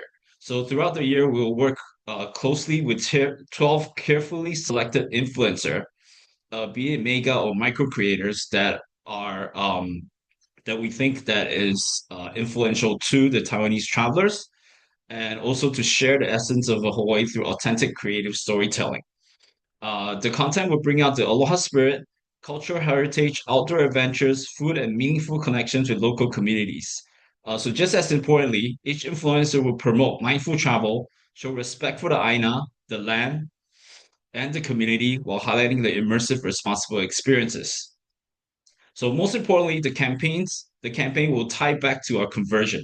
Influencer content will cross-promote curated travel products from OTAs and boutique agencies and our partners in Taiwan, driving interest in bookings and even sparking demand in the My segment. Oops, sorry. Moving on is our Hele Mai Hawaii OTA digital co-op. So in order to reach our tech-savvy self-guided travelers, we'll launch the Hele Mai Hawaii campaign, a digital co-op with Taiwan's top OTA, running from May to July 2026. The campaign will feature curated travel products, branded landing page, and influencer content to appeal to audiences looking for flexible and meaningful travel. Moving on is our travel trade partnership with our consortia, Park Agency and Boutique Agencies Co-op. So for our travel agency co-op, we are partnering with both our wholesalers and our selected boutique agencies. So through our wholesalers, we can provide high-value products for the broader market, maximize Hawaii's visibility among our competing destination.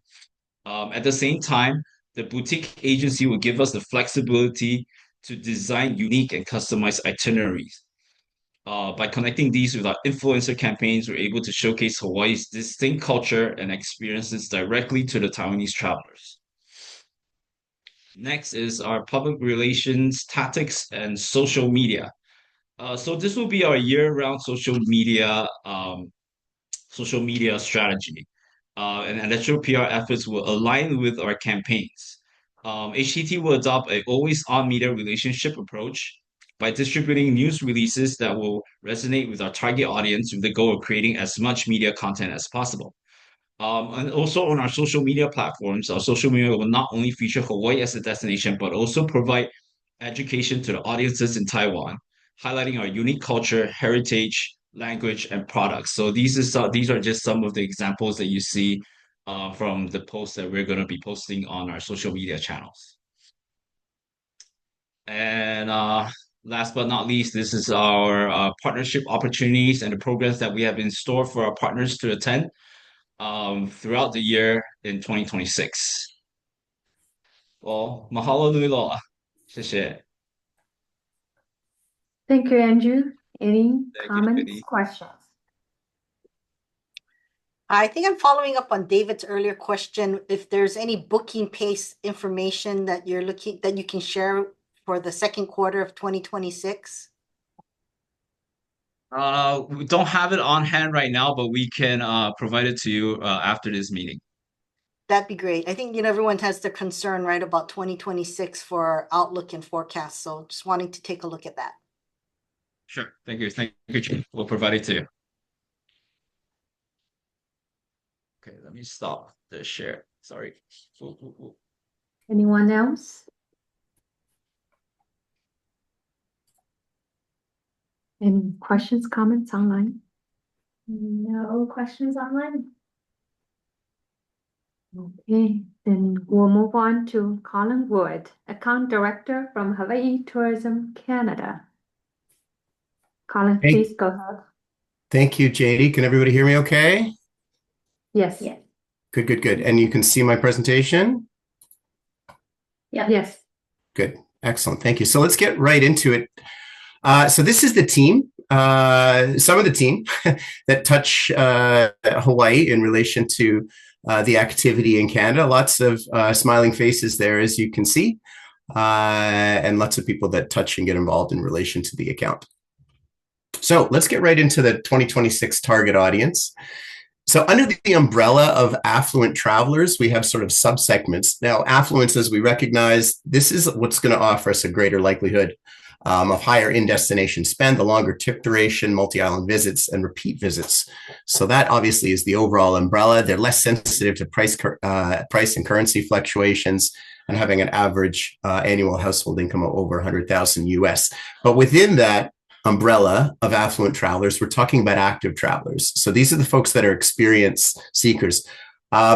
It can be physical, but it can also be unique exploration-focused experiences that they're looking for. So we're not defining active as physical. We're defining active as people that get out there and explore and are interested and experiencing the culture and the history and the culinary scene of Hawaii.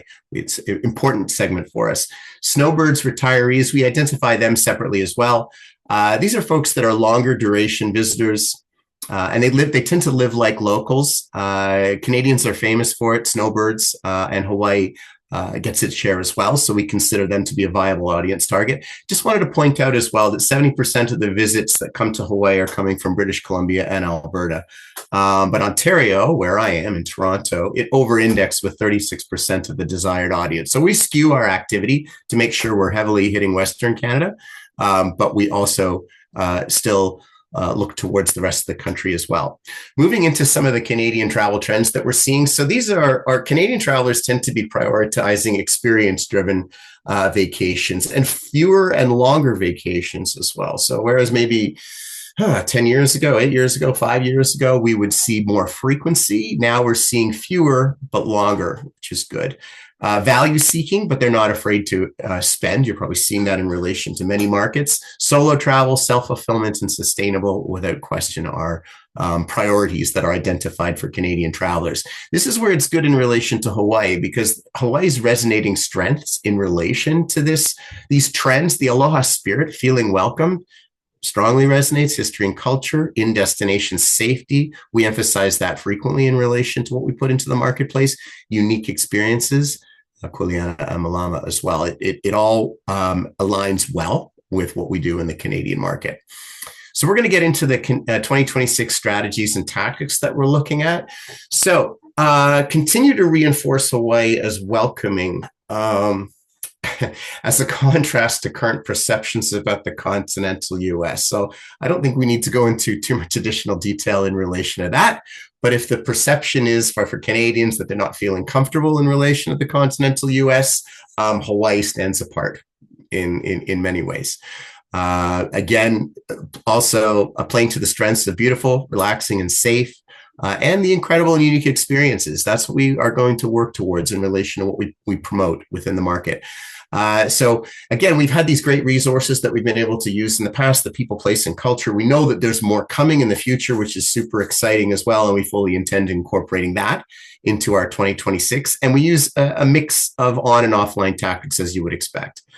I'm also going to say that it's actually inspirational watching the other presentations and seeing the range of tactics and approaches that are being taken. It's actually very cool. Like, we all learn from each other, which I love. So in relation to the consumer direct side of this, so the objective of inspiring mindful travel while preparing visitors for safe and responsible travel, caring for and respecting Hawaii's culture, people, and environment, and supporting and shopping at local businesses. This is right in line with our KPIs for the market. So we kind of use this as a frame in relation to what we want to do. And AI support, we were asked to identify that as well. And it's a little bit unique, I think, because so much of what Canadians will see in relation to AI searches about travel and asking questions is what's going to be fed from the US content without question. So there isn't necessarily a ton that that is specifically Canadian in this regard, as opposed to, let's say, another market where you've got language as a differentiator. But I would say this, Canadian content on gohawaii.com/ca, we can definitely play with that to make sure that in AI questions that we are coming up highly for Canadians. I'm going to talk a little bit about some of the consumer direct tactics here as well. So we've got something new that's kind of cool that's coming. It's a TV integration, multi-platform, custom content-driven campaign with Bell, which, if you're familiar in the Canadian market, huge media empire, and Bloomberg, which is a name you're familiar with. So this is a very affluent traveler we're looking to reach with this. We're going to use some social application and online video extensions. That super excited about creating that one. We're going to do some new TikTok and Pinterest tests in the market. We're going to keep going with our content and our channels for Facebook and Instagram, organic and paid. Digital campaigns, online video, connected TV, and retargeting, crucial retargeting activity, and then search and programmatic display advertising as well. I know I'm going very quickly here. Also, in relation to the direct tactics, cooperative campaigns, as you would expect. So you can see some of the logos there, some of the partners that we work with in the Canadian market. These are folks that are doing quality volume, and they're great partners to work with. They're also offering a 3-to-1 value, which we insist on in relation to cooperative campaigns. And you know what? These are win-win initiatives with these partners. They are wanting to do as well as they possibly can in relation to their Hawaii booking. So they are aligned with us when we do this.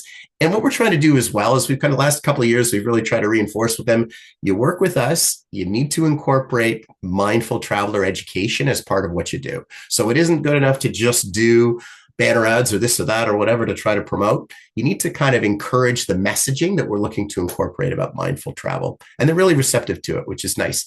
Moving into public relations for 2026. So a new influencer group fan. We haven't really done this before, but we are looking to do it this year as well. So highlighting wellness, adventure, culinary, and culture, 2 to 3 influencers.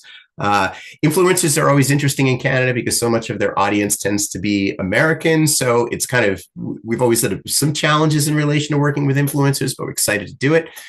Group Media Fam, fall of 2026, 2 islands to be determined. Beyond the bucket list. I don't love that terminology anymore, bucket list. I'd love to put it in the past, got to be honest, for Hawaii. But we're saying beyond the bucket list. So here are the must-sees and the hidden treasures that you might not know about. And we think it'll resonate well. And then individual museum visits, as you would expect. TMAC conference, this is something that takes place in Canada. Lots of trade media, travel media that come together, and we go there and actively promote Hawaii. For that, Discover America Media Day. This is another PR-driven initiative that takes place in Toronto. It'll be fall 2026. Lots of appointments, really good to keep us top of mind in relation to the media in Canada. Broadcast segments on the PR side of things. Partner with on-air personalities to tell the story of Hawaii. We find this really works well. If you use the talent that's known in the market, it tends to resonate better in the market. Media partnerships year-round, we're looking to continue this. Nothing new there. This is something that we continue to try to do every year. Moving into the travel trade activity, education and training, this is one of the pillars of it without question. So this is a combination of webinars, in-person activities, and releasing bite-sized content. We find that the audience of travel agents, they are more receptive to the small stuff. So destination specialist programs are quite long, very detailed. We need that dripping tap kind of approach in relation to the trade. And that's where, when I refer to bite-sized, that's what I'm referring to. So communications as well. So these are these media platforms that we work with, use them to educate, inform, inspire, update advisors and product decision makers. Major programs in 2026. So I mentioned already this television integration, super excited about it. National bilingual. We always can't forget about the audience in Quebec. They're very avid travelers. So bilingual is a necessity there. Multi-platform content is what we're going to create. And this is a vignette series. So we're going to look at experiences, aligned with Malama and Kuleana and Aloha themes that we can kind of create vignettes around. And these are going to be hosted by the on-air talent, similar to what I referred to. And then we're going to use social amplification for it. So this is 2.1 million impressions to a very desirable, affluent target audience. Like I said, I 3 times now, super excited about this one in 2026.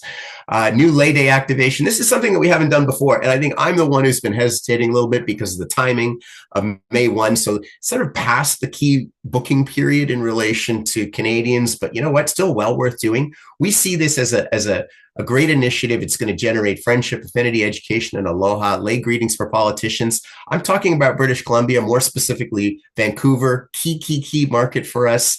Looking at a school visit as part of this. We're working on the pieces. I know Jen is our brand manager. She's super excited about this initiative. So we're looking forward to putting it together and hashing out further. This is going to be a high visibility initiative for us and going to generate significant PR exposure within this market.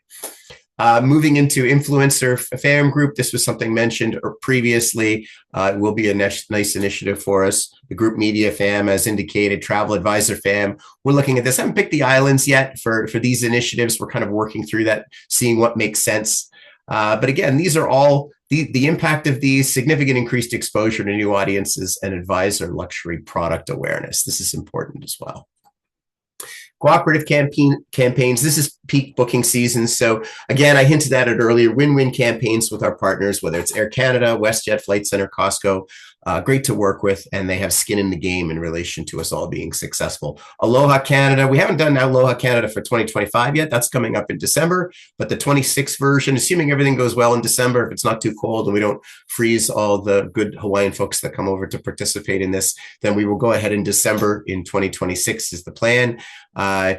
Travel advisor, education focused, as you would expect, media events, Toronto and Vancouver, a cultural component, and co-op partners attending. So these are all initiatives that are driven with a goal of conversion via our key partners and trade inspiration to the advisors that we engage with in relation to Aloha Canada. And now we are right into the partnership opportunities. So as you can see, these are all things that have been kind of referred to within my presentation. And again, we encourage everybody to reach out to us for details on this. There's moving parts within these, as you would expect, as we build and develop, but very open to working with our partners, those that are interested in collaborating with us. Mahalo. Thank you for that. Thank you, Colin. Any comments, questions for him? No, very exciting, Colin, to see all of the initiatives you've got planned. Again, we hear from our partners in the industry, anything we can do to continue to, like every fan group, you've got the influencer, the group media visits, spreading these out to all of our islands, and which makes sense so that we get great representation throughout the islands would be really helpful. Yeah, I love it. And you know what? I think between our PR team and myself in relation to the trade and the PR, we always look to that. And you know what? And the visitor bureaus, the folks have been great in relation to guiding us and giving us good advice in relation to where we bring the FAMs to and who we engage within them. But thank you, Kimberly. I do appreciate that. No, we appreciate your time today. Thank you.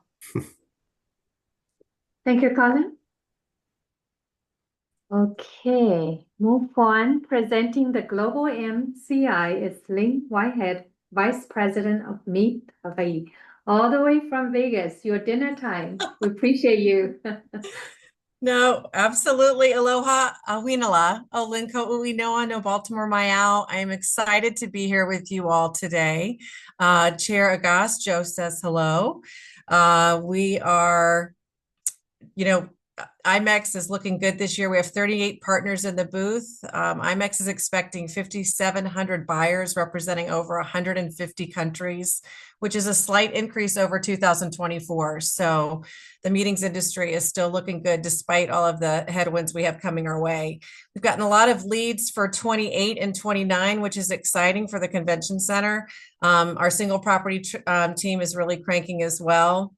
We've had a couple of appointments, Terry, especially with clients that we moved from 26 into 28.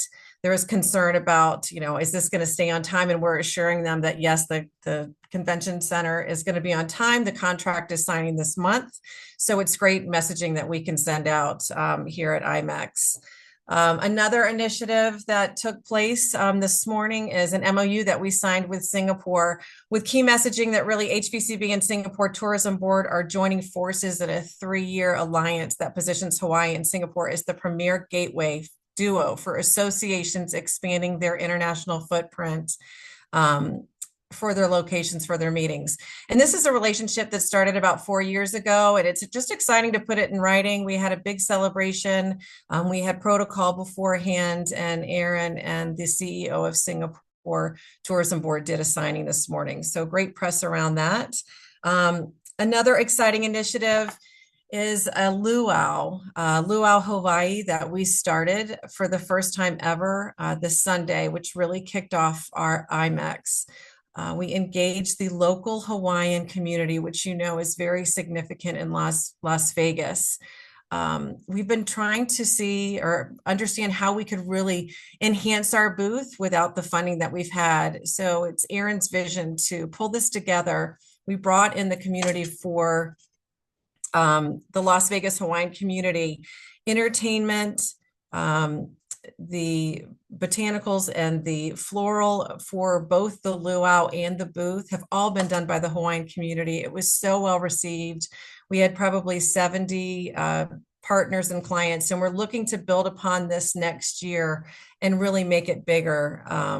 And I just had to share all of that. I know that's not what you're here to hear, but since I'm reporting from Las Vegas, I thought I'd had to do that. That being said, let me get my PowerPoint, share my screen with you all.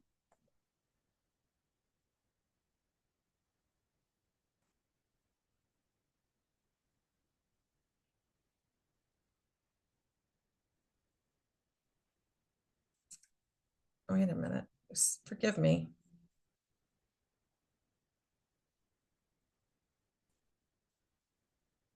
I have two screens right now, so I'm not, let's see if this works.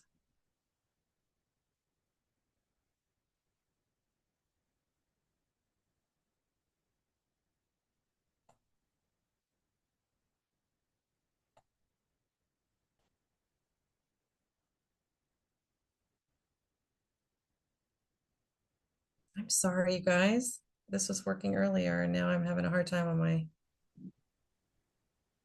No, it's fine. We can see it. It's not in presenter mode, but we're able to see. Right. For some reason I can't get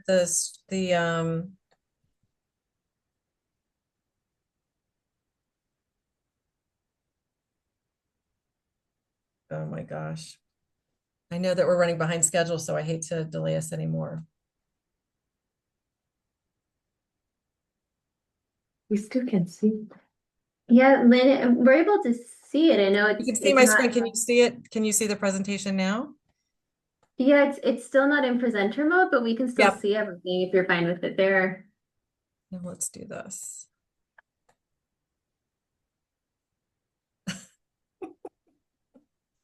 Technical challenges.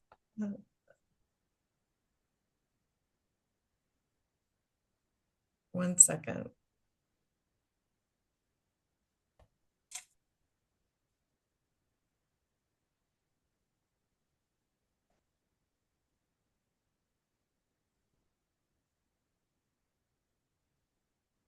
I've never had this happen before.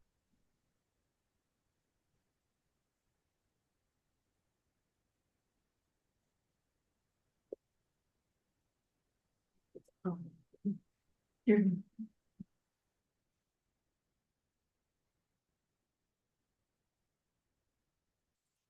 Does that work for you all if I do it that way? I know it's not in presenter mode, but Yeah, that's fine. We can still see the content. Go ahead, Lynn. sorry about that. Thank you. Okay. So before we get started, I do want to I just want to give you a little bit of an update on, before we take a look at our initiatives for 26, I want to talk to you about kind of where we are today. As you know, 24 and 25 were really the most successful years that we had at the convention center since opening. We, in 25, will host 22 conventions, generating 206,000 room nights, 86,000 attendees, and more than 500 million in economic impact. We are booked solid through the end of the year. Terry's managing everything from IMEX and doing a great job. I know that we've had some leaks in the building this week with some groups that have been in town, and so she's been having to manage that. So we're really excited about what's happening. Hey, Lynn. Yes. I am sorry to interrupt. We are still only seeing your first slide. So I don't know if you had meant to advance to slide 2. You are? And I've got it on mine. I can see if I'm able to share. I'm sorry, you guys. You can't see the slide, the 2025 momentum meets headwinds? No, it's still just on the first one. Okay, I have it open now. Now it's working. Can you promote me? I'll share screen. JD, thank you. I appreciate it. We always have a backup.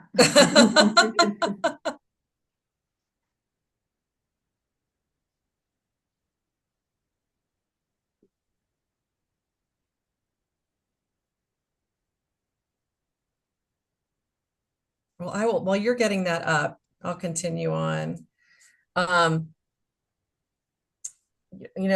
Just to remind everyone, every meeting, convention, and incentive program that comes to Hawaii fuels more than hotels. According to U.S. Travel, meetings and events generated $119 billion in U.S. tax revenue in 24. For Hawaii, each citywide convention contributes directly to the general fund, dollars that support our schools, our infrastructure, and our communities. Most of these bookings were secured short-term, which highlights one of the center's unique value. There you go. You got it up? Thank you so much. I really appreciate you guys. So the size of our building really gives us a unique advantage because it allows us to capture mid-sized conventions that are too large for the hotels, but book in shorter cycles. Where are we for Q3? Right now, as we stand, both teams, or I guess we're moving into Q4 now, both teams are showing strength in the pipeline. Single property is ahead of year-to-date goals for both tentative and definite bookings. On the citywide side, the team is up 45% over goal for tentatives, but closing business has been more difficult. The headwinds are truly clear: the geopolitical uncertainty, delayed in execution for the construction contract, and aggressive competition offering free rent and heavily reduced F&B minimums and incentives that we cannot compete against. It is without question right now a buyer's market. Even with those headwinds, the team has 9 verbal definites moving toward licensing, representing 66,000 attendees and a little over 281 million in future economic impact. And once the construction begins, we really, really believe, once this begins in January, that the confidence will return in the destination and the industry will see that Hawaii is serious and committed to repairing one of our state's most powerful economic engines. These offshore conventions do more than just fill hotel rooms. They fuel the general fund, providing the resources that we need for our communities that they rely on this to thrive. Next slide.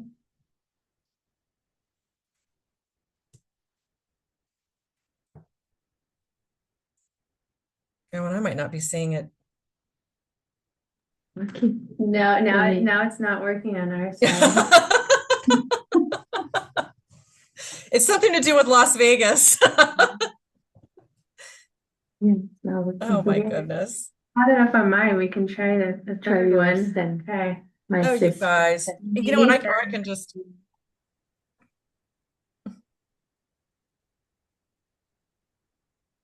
Don't give up on me, everyone.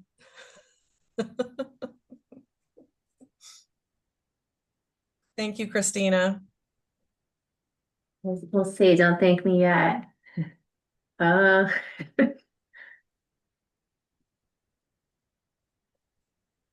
mean, maybe don't hit the down button. Would that work to just get it to the next one? Yep, short-term response.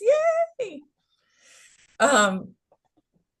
So I want to talk a little bit about compression and how the center drives that state. Obviously, the building is closing in 26 and 27. Our MCI attendees spend more per person, stay longer, and bring pre and post travel that ripples across every island. And really the question as we close in 26 and 27 is, how do we maintain that compression? Our teams have embraced adaptability, not just as a buzzword, but daily working, a way of we work. As soon as the closure was announced for 27, we really had to shift. We are taking, our citywide sellers are focused on 28 and beyond. That is their job, but we've asked them to step up and really take a look at 26 and 27, those groups that hinge between a single property group and a citywide group, and how can we continue to keep booking 26 and 27 business, have more manpower behind that so we can support our single property team and really bring business to the state in those years. 26 is really hurting right now. We're hearing that from everyone here. I think all of you know that. So this strategy, we're seeing some success.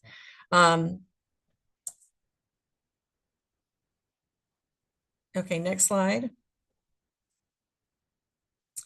28 and 32 is really our recovery, as we are looking to book future. Right now, our window is really 28 and 29. As I mentioned, we're getting a lot of leads there. As the convention center reopens, we have a narrow but important opportunity to restore that confidence and demonstrate Hawaii's long-term competitiveness. we're really working on trying to get those global rotation cycles back, re-entering the bid process for international associations and positioning Hawaii alongside peer destinations. By rebuilding long-term booking pace now, we ensure that when the center reopens, Hawaii's not just reopening cautiously, but reopening with strength, credibility, and a competitive edge. It is so important that our sales teams bring 29 up to a strong booking pace next year. It is our top priority, and IMEX is going to help with that initiative. We also just launched a campaign to infuse business into 28 and 29 that offers a flat rental and discounted rates for audiovisual, tech, and other ancillary items in the building that Terry really worked with us on. We're excited about that. It's going to end at the end of this year, but hopefully we can relaunch something at the beginning of the year to keep that momentum going. Next slide. We have all of our strategies on here. These are really the strategies that are influencing our work and our campaigns as we move into 2026. I'm not going to go through them all, but I really want to highlight two of them.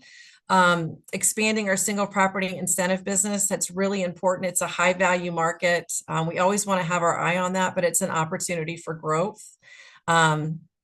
The single property team is ahead year to date for both tentatives and definites, which really shows the strength that Hawaii has outside of the convention center bookings.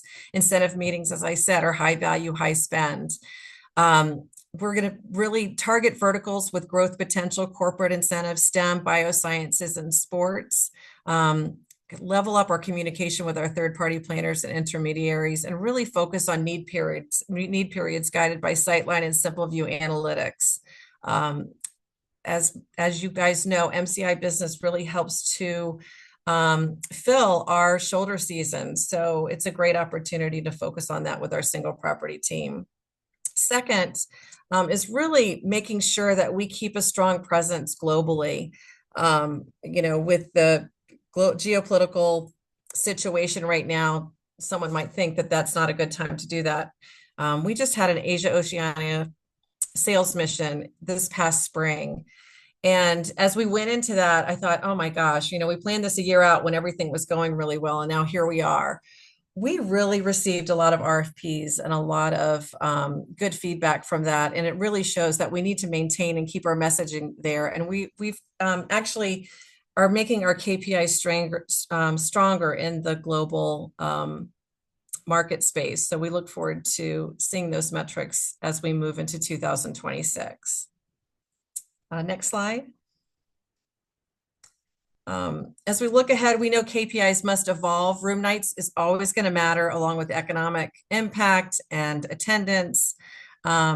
But they don't tell the full story, especially in Hawaii. That's why we are redefining success to also include client satisfaction and our new legacy impact framework.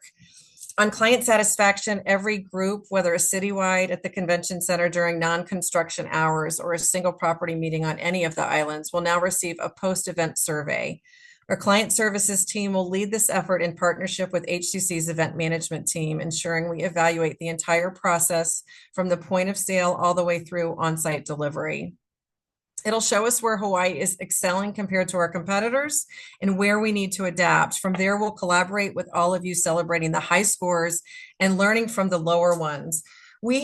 Speed to market is so key right now. We have to be evaluating how Hawaii is doing from a response standpoint, a service standpoint, and identifying needs where we can really make an impact and easily ramp up. I think it's an easy way to improve the work that we're doing. Legacy is another area that we increased our KPIs. Meetings, conventions, and incentives have always been a natural driver of regenerative tourism. Delegates don't just attend sessions, they support local businesses, engage with Hawaii culture, and extend their stays with friends and family. These impacts have always been here. What's different now is what we are tracking them to, so we can systematically grow.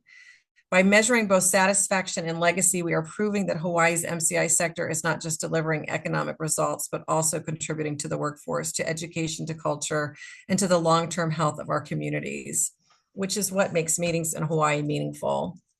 I do have a nice little closing, but I'm going to kind of just skip that, see if there's any questions. MCI business is relationship-driven business. It is something that you have to commit to. And I'm thankful that, from HTA, HCC, HVCB, we all have a strong commitment to have one voice, share the same messaging, and really get everything moving in 26. The building is closing in 26 and 27, but I really see it as an opportunity to try some new things with KPIs.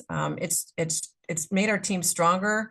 We're really alert and shifting, as things change, and you just have to take advantage of the current situation. And I think that our team has done a really good job with that. Looking forward to 26, and I'm looking forward to your questions.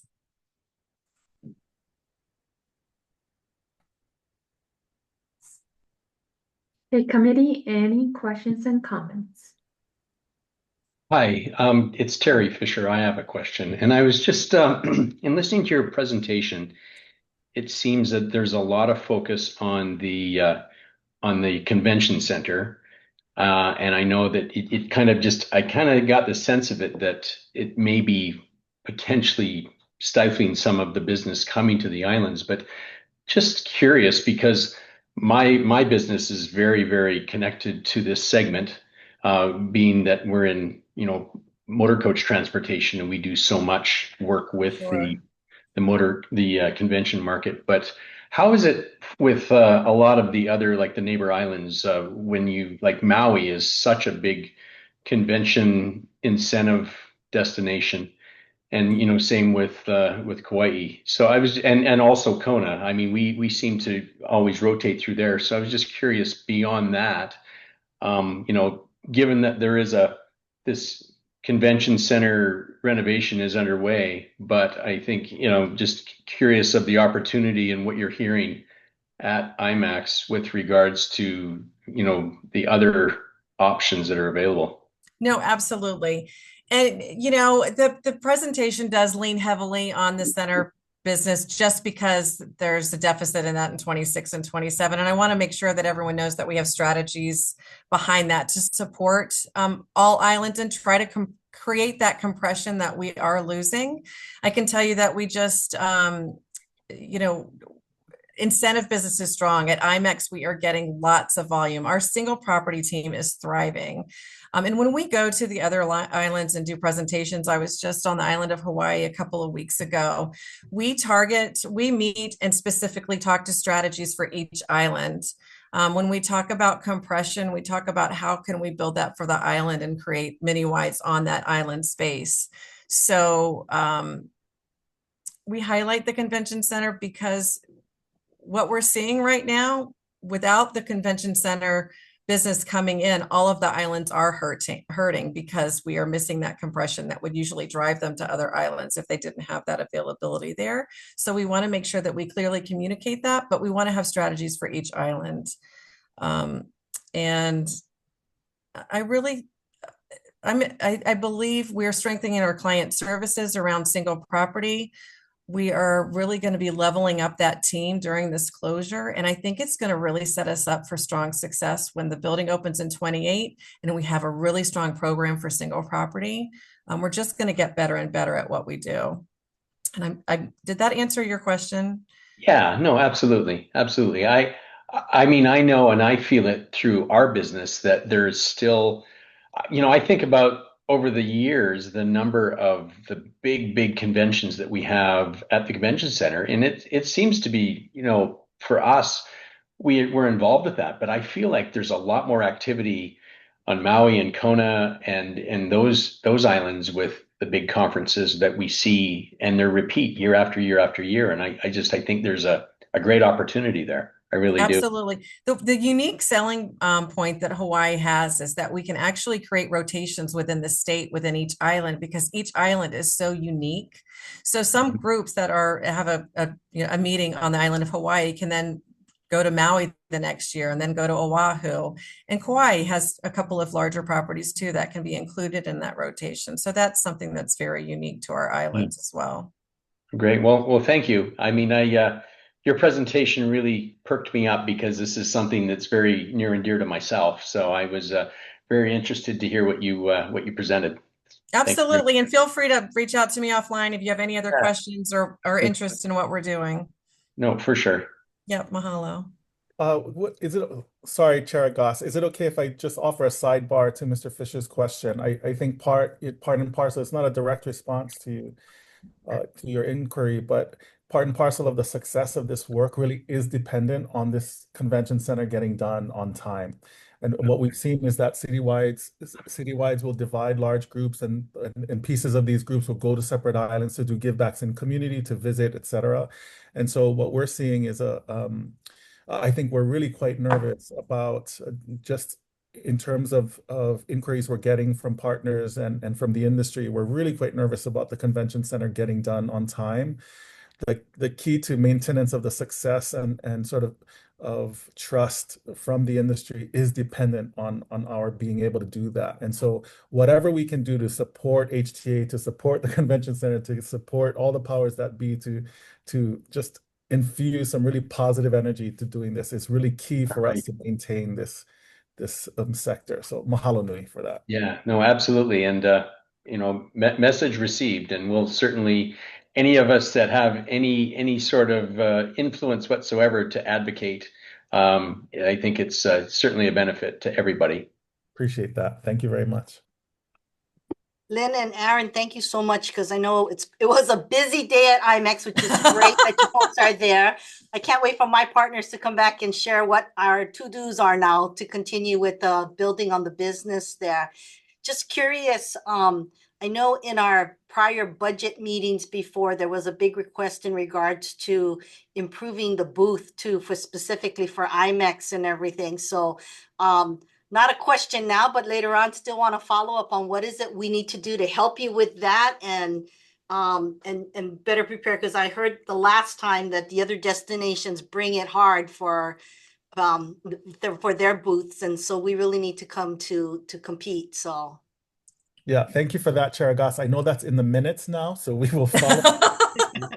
And part of it, I mean, to just speak to that a little bit, the reason why we decided on starting the luau this year was an opportunity for us to sort of well, pardon me, but fixing the booth without fixing the booth. But also to engage a native Hawaiian and local Hawaii community that in the diaspora, and so that has been really, really very impactful. And then we brought, the civic club and groups in, cultural practitioners to help, sort of elevate the quality of the booth insofar as we can. But your intervention there is key and spot on. That the booth does look quite dated in IMEX today. And some destinations have really just shot themselves up into the stars. And so the need for us to really update ourselves and get us to a place that is impactful, where the booth itself is a destination, is key to the continued success. IMEX continues to be a very large and important meeting for us. Joe had no time today. He was busy all day. So really good stuff. I will say, for every 50 clients we receive, someone comes by with their business card that does booth design work and wants to know if we need help. I'll second that, Kimberly. Being a regular attendee of IPW with the Hawaii delegation, and it's one of those things where I just think that there's so much opportunity for Hawaii, and it's compared to some of the other destinations around us, and I just think, my gosh, we're really not showing off to our strengths, and so I think that there's an opportunity there for absolute sure. Great. Thank you, Lynn, for the presentation. Looking forward to hearing yours, Aaron. Mahalo. Okay, Aaron. Last but not least, here we go. U.S. domestic market.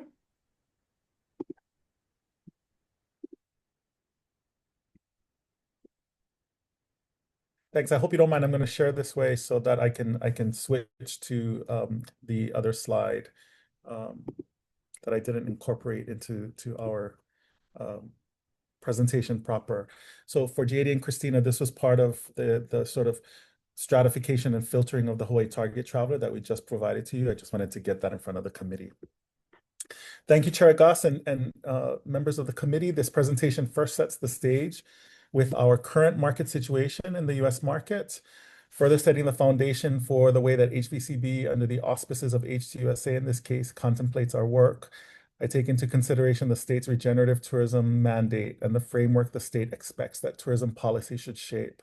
So let me note for the committee that, distinct from the other GM plans, our work with HVCB in this case is a branding contract. It's not just a direct sales contract. So this might seem a bit distinct from the quality of the other presentations today. I'm still would like to very, very much hear your feedback in terms of how we drive down the funnel. I think that's key to the success of our work.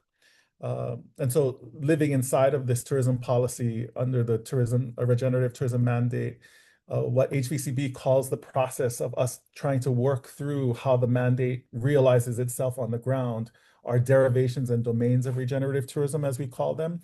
I'll just point to them here. I won't go into detail at all, but we see that as a natural but necessary evolution of the people, the place, the Hawaiian Islands in terms of the work that we do, the goal of which is to point directly at high-valued, deep values travelers. That will make way for our 2026 plans, in which I touch on the Hawaii Target Traveler, our media approach, travel, trade, and advisor engagement, PR and earned media, and of course, our 2026 campaign. I finalize with a number of partnership opportunities we look forward to executing on behalf of and with stakeholders and collaborators across the system.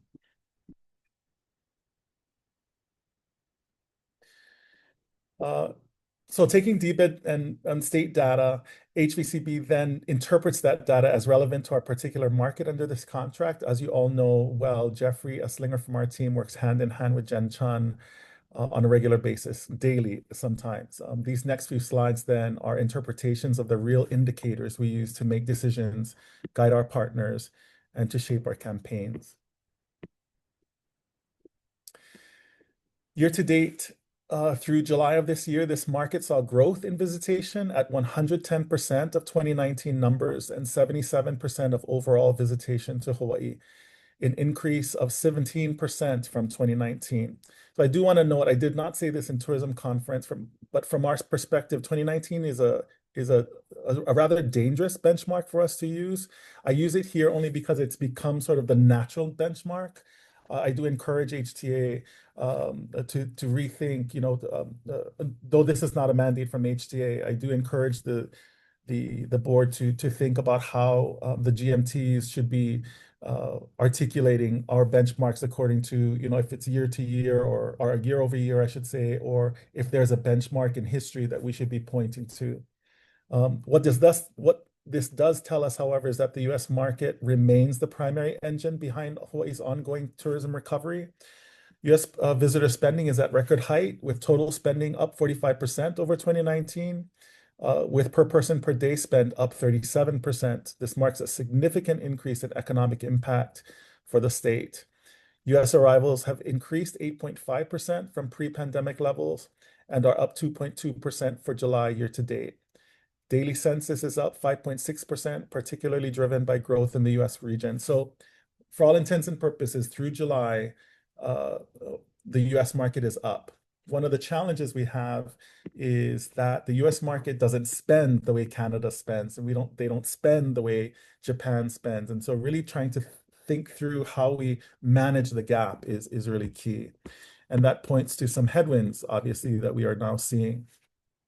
The month of July measured year over year saw both a decline in visitor arrivals and meaningful reductions in domestic airlift. This is a big challenge for us, especially going into 2026.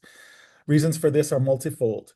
Costs are on the rise, the effects of inflation, the weaker dollar, growth has lagged, wage growth has lagged, and of course, our competition. The dramatically diminished level, I do think it important to note here that the dramatically diminished level of marketing funding at some point is going to start to take effect.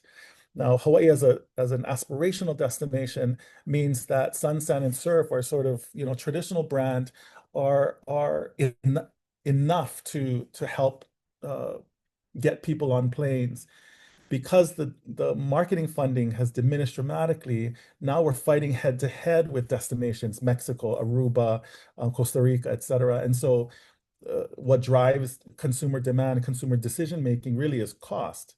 And so our need to re-elevate the quality of our brand is key to the success of us moving forward in this market. Total spending is up 33% versus 2019, but down 3% year over year. US West saw a notable drop compared to last July, though both US West and US East still deliver spending far above pre-pandemic levels. So the headwinds are there.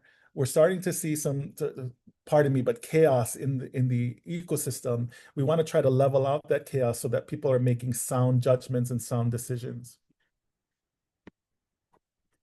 Airlift remains one of the most critical factors shaping Hawaii's visitor industry, determining not only where travelers come from, but also when they arrive.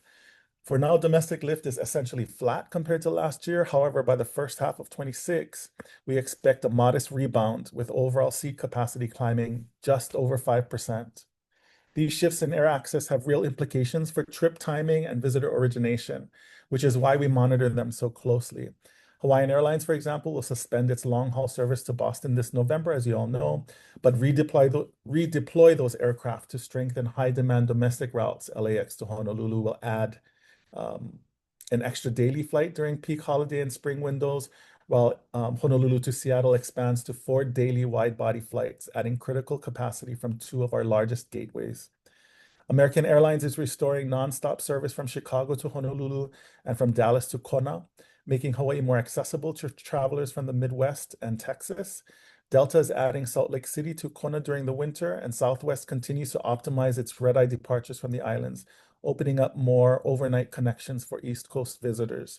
I just met with Mayor Alameda's team on the Big Island last week, and we'll be working with them. They've made a request to see what the possibility of doing a late night flight from Honolulu to back to Hilo, so that residents from Big Island who are in meetings or have events can get home later in the evening. They've also asked us to help them design a Southwest Hilo Las Vegas flight. And so we'll be working with them to do that. So the counties are starting to really get, thankfully, interested and energized around air access. So collectively, these adjustments enhance schedule flexibility and broaden reach across Hawaii's key origin markets, ensuring the state is ready to capture renewed demand as travel rebounds in 2026. So this slide I'll just talk to really quickly, but it does inform the way that we're trying to evolve the doing of our work because it sits under the tourism mandate. I should say regenerative tourism mandate from the state. Chapter 201B defines regenerative tourism as those practices that contribute to the restoration and enhancement of local ecosystems, adhere to sustainable practices, respect and preserve local culture, and support the local community. Further implements an innovative and sustainable economic development plan to make net positive contributions, create conditions that allow communities to flourish, engage in collaborative efforts that provide visitors with genuine, meaningful experiences, improve the destination for current and future generations as well for the well-being of the environment, residents, indigenous communities, and visitors. Act 128, then, as you see before you, sets forth a framework to structure the mandate, committing the state to a regenerative visitor industry, prioritizing markets that align with our values. So what's key here is, what's in my ear is Chair DeCoit saying to me, Aaron, you must place residents at the center of your work. And if you place residents at the center of your work and everything revolves around that, you folks should be okay. And so what I'm trying to do is take the mandate from the state, take the work that we do in terms of the storytelling that we do on behalf of the state, and create a grid that helps us to operationalize the creative that we do according to this mandate. And what we call that is Olo Hawai'i. So we have a series of derivations of regenerativity and a series of domains. So each derivation must derive regenerativity across the domains in the ecosystem. So that's for another meeting. But what we're trying to do is evolve the way that we think about the doing of the work industry-wide with the community so that we're all on the same page constantly at the same time. The point of all of this is to necessarily reset the foundation of our brand in order to represent a holistic value system that is grounded in Hawaii's unique worldview.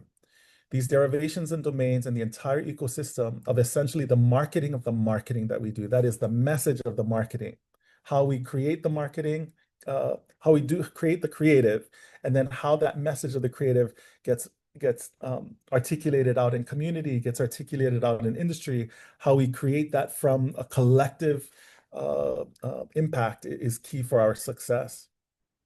The lives inside of this brand ethos we call Ola Hawaii, a foundational value system inspired and informed by Hawaii that guides and directs all of our decision making. Regenerative tourism for us is about life first. And if we get this part right, and we will because failure is not an option, this ultimately means more resilience across the ecosystem. This will mean that Hawaii comes to serve as a living model for the entire world. So then, allow me to talk about where this philosophy takes us in practice. Our plan for 2026 begins with clarity around our audience, the Hawaii target traveler, not just anybody's children. Our target traveler is curious, is respectful, is values driven, who seeks meaning, a reflection, and a deeper relationship with place. To bring this a bit closer to the ground, and I'll come to another slide in just a moment, our Hawaii target traveler are people is a person who lives their values in travel as they do at home. They are more likely to shop at Trader Joe's, Whole Foods, or local co-ops. They go to farmers markets rather than traditional supermarkets. They prefer artisan and ethical brands, activewear from Patagonia or Lululemon. They seek out handmade goods, pop-up markets featuring local artists and craftspeople. Our target traveler is driven by social discovery. They follow authentic, quote unquote, travel and lifestyle content on Instagram, on YouTube, on TikTok, with a focus on ethics, wellness, sustainability, and cultural immersion. They value in-person insights. They'll chat with local vendors, guides, and farmers for tips on deeper engagement, and actively support local businesses, both in their hometowns and while traveling. So let me point to this just a little bit, because this articulates what I'm saying. Screen share is paused. Do you see my screen? Okay. We're still seeing the Hawaii target traveler though. Were you trying to switch? Okay, let me stop share. Change the, hold on one second. This just helps you to see in brass tacks what the Hawaii target traveler is made up. So I think it's key. Thank you for that.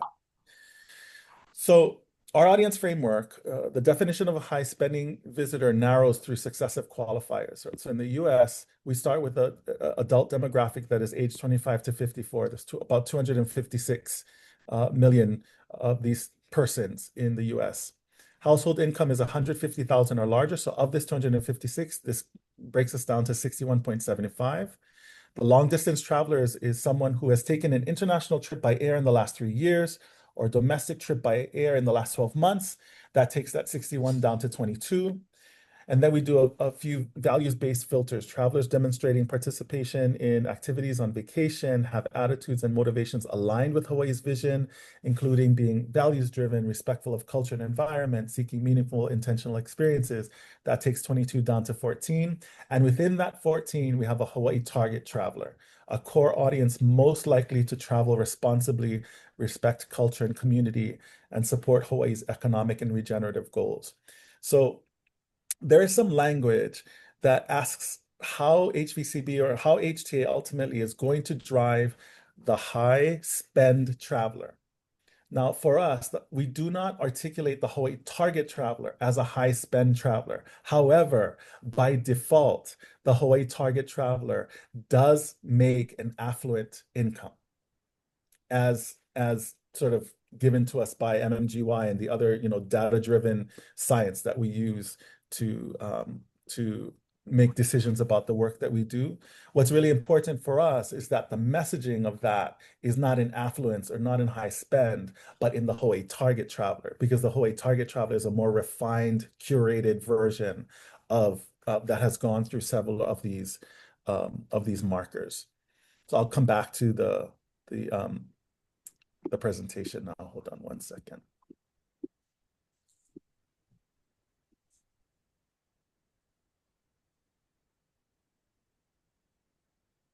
All right, mahalo for that.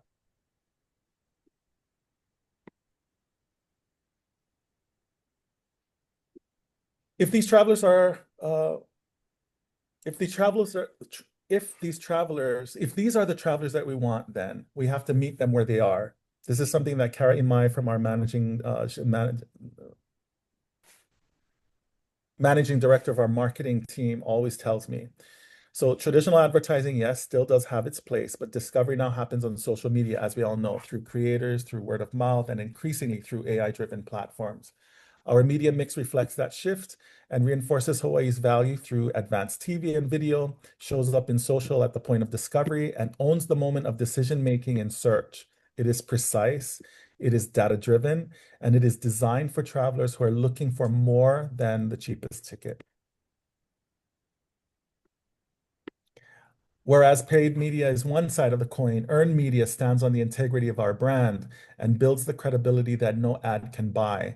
And as people are starting to use more and more and more AI, more and more ChatGPT in their decision making, what we do know is that AI builds on earned media more than paid media. And so really developing the earned media side of this work is going to be key for us. We lean into 3 key strategies here. 1, digital first channels where travelers consume content. 2, community-centered storytelling that elevates local voices. And 3, Hawaii stories must surface in AI-powered trip planning platforms. Hence the need for us to develop our earned media. This is where influence becomes long-term. What is written about us today ultimately shapes how millions will plan in the generations to come. Once we have sparked interest through media, we reinforce that messaging through the trusted voices of travel advisors, still very key personnel who continue to remain critical to Hawaii's tourism ecosystem, not just as sellers, but as story carriers, as storytellers, and as stewards. In equipping advisors with narratives from our people, from our home, with itineraries and other tools, with Hawaii specialist training, our expectation is that, our requirement really, is that the right travelers come in the right way. Advisors carry Hawaii's story abroad, helping to disperse visitors, supporting regenerative behaviors, and strengthen the relationship between travelers and place, reinforcing the values for which we stand. I should note for the committee here that HVCB is taking a renewed look at the way that we do travel trade, how we do travel trade, whom we do travel trade with.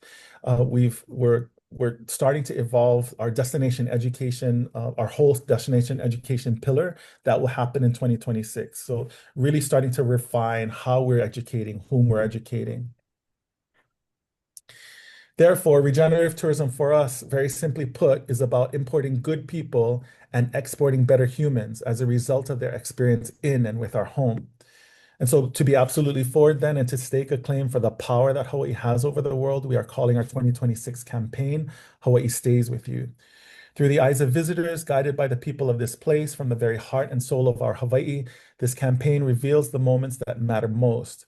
Family playing together on a beach, friends sharing a meal, playing and enjoying good music. The message is simple but profound. The land, the people, the stories of our Hawaii do not leave you. They imprint upon you. They travel home with you. And if we've done our work well and you have received that experience, then that imprint changes how you see the world, how you live, how you carry Hawaii forward in your own lives. Hawaii stays with you, and ultimately we stay with you forever. And Hawaii staying with you affords you the opportunity to continue to tell Hawaii's story to your friends, to your family, etc. So these are some of the mood boards that we're working on right now. We're shooting, actually, literally, they're on Kauai today. So we're shooting for a January launch right now.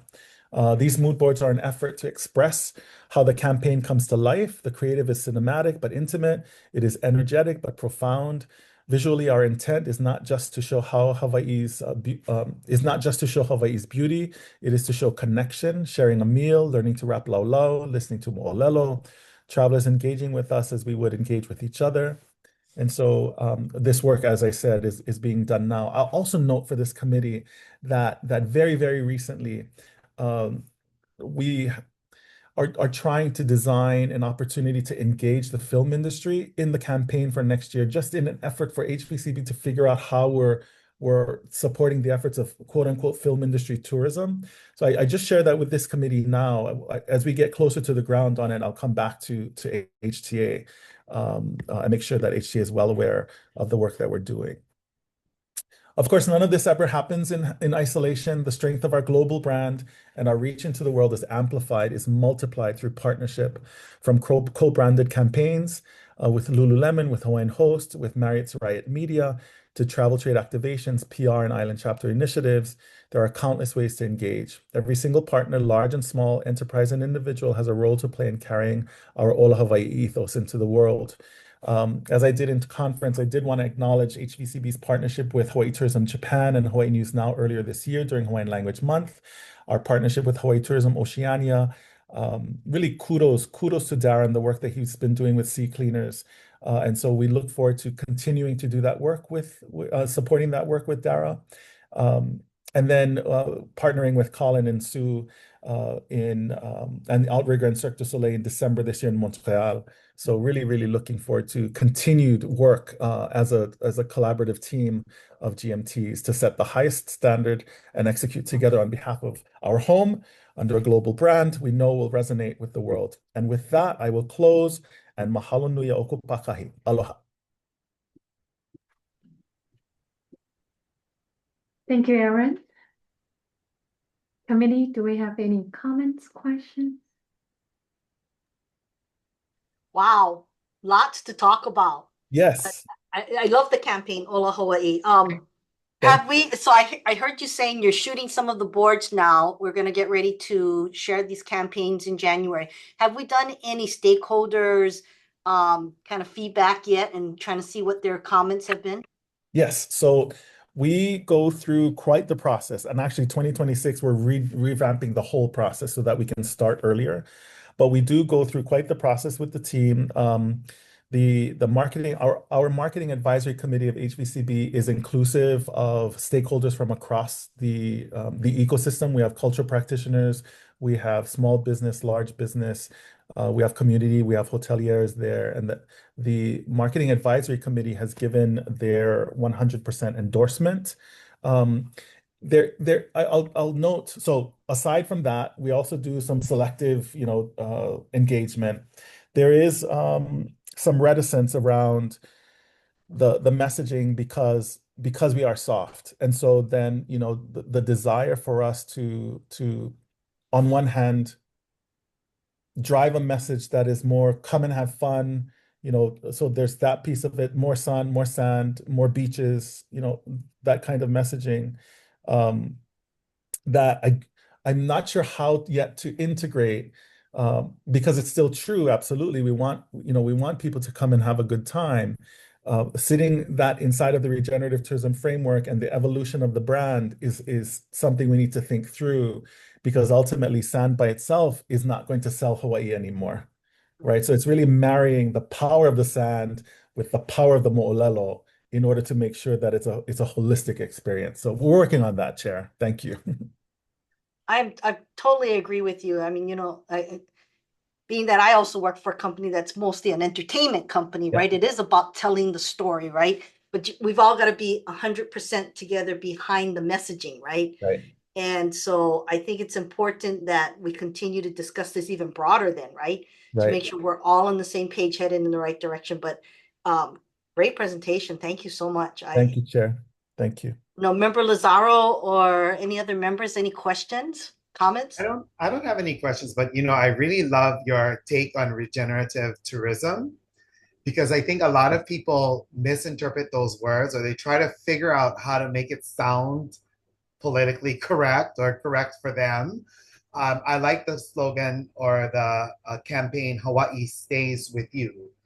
To me, that resonates in my na'au. I also like the freshness of the approach, because it does sound a little unique, a little different, and it's good to get out of the box. And I just hope that whatever you folks need to do to better whatever it is that you need to for your shows, that you're able to do it, because that's really going to be able to put us on the map in a completely different kind of light. Let's go out with the old and in with the new. Mahalo. Mahalo. Mahalo.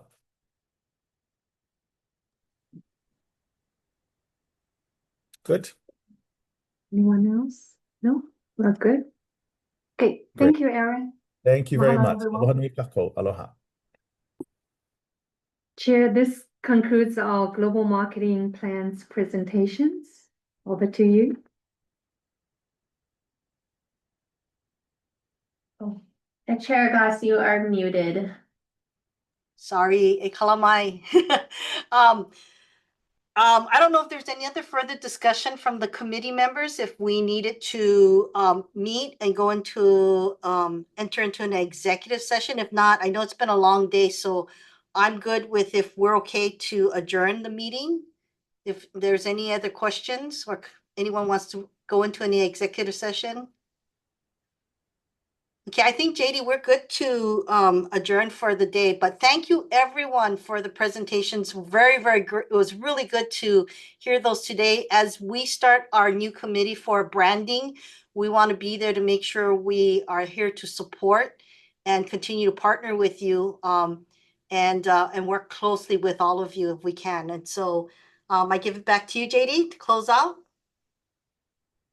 Mahalo, everyone. This concludes the October 8th, 2025 HTA Brand Standing Committee meeting.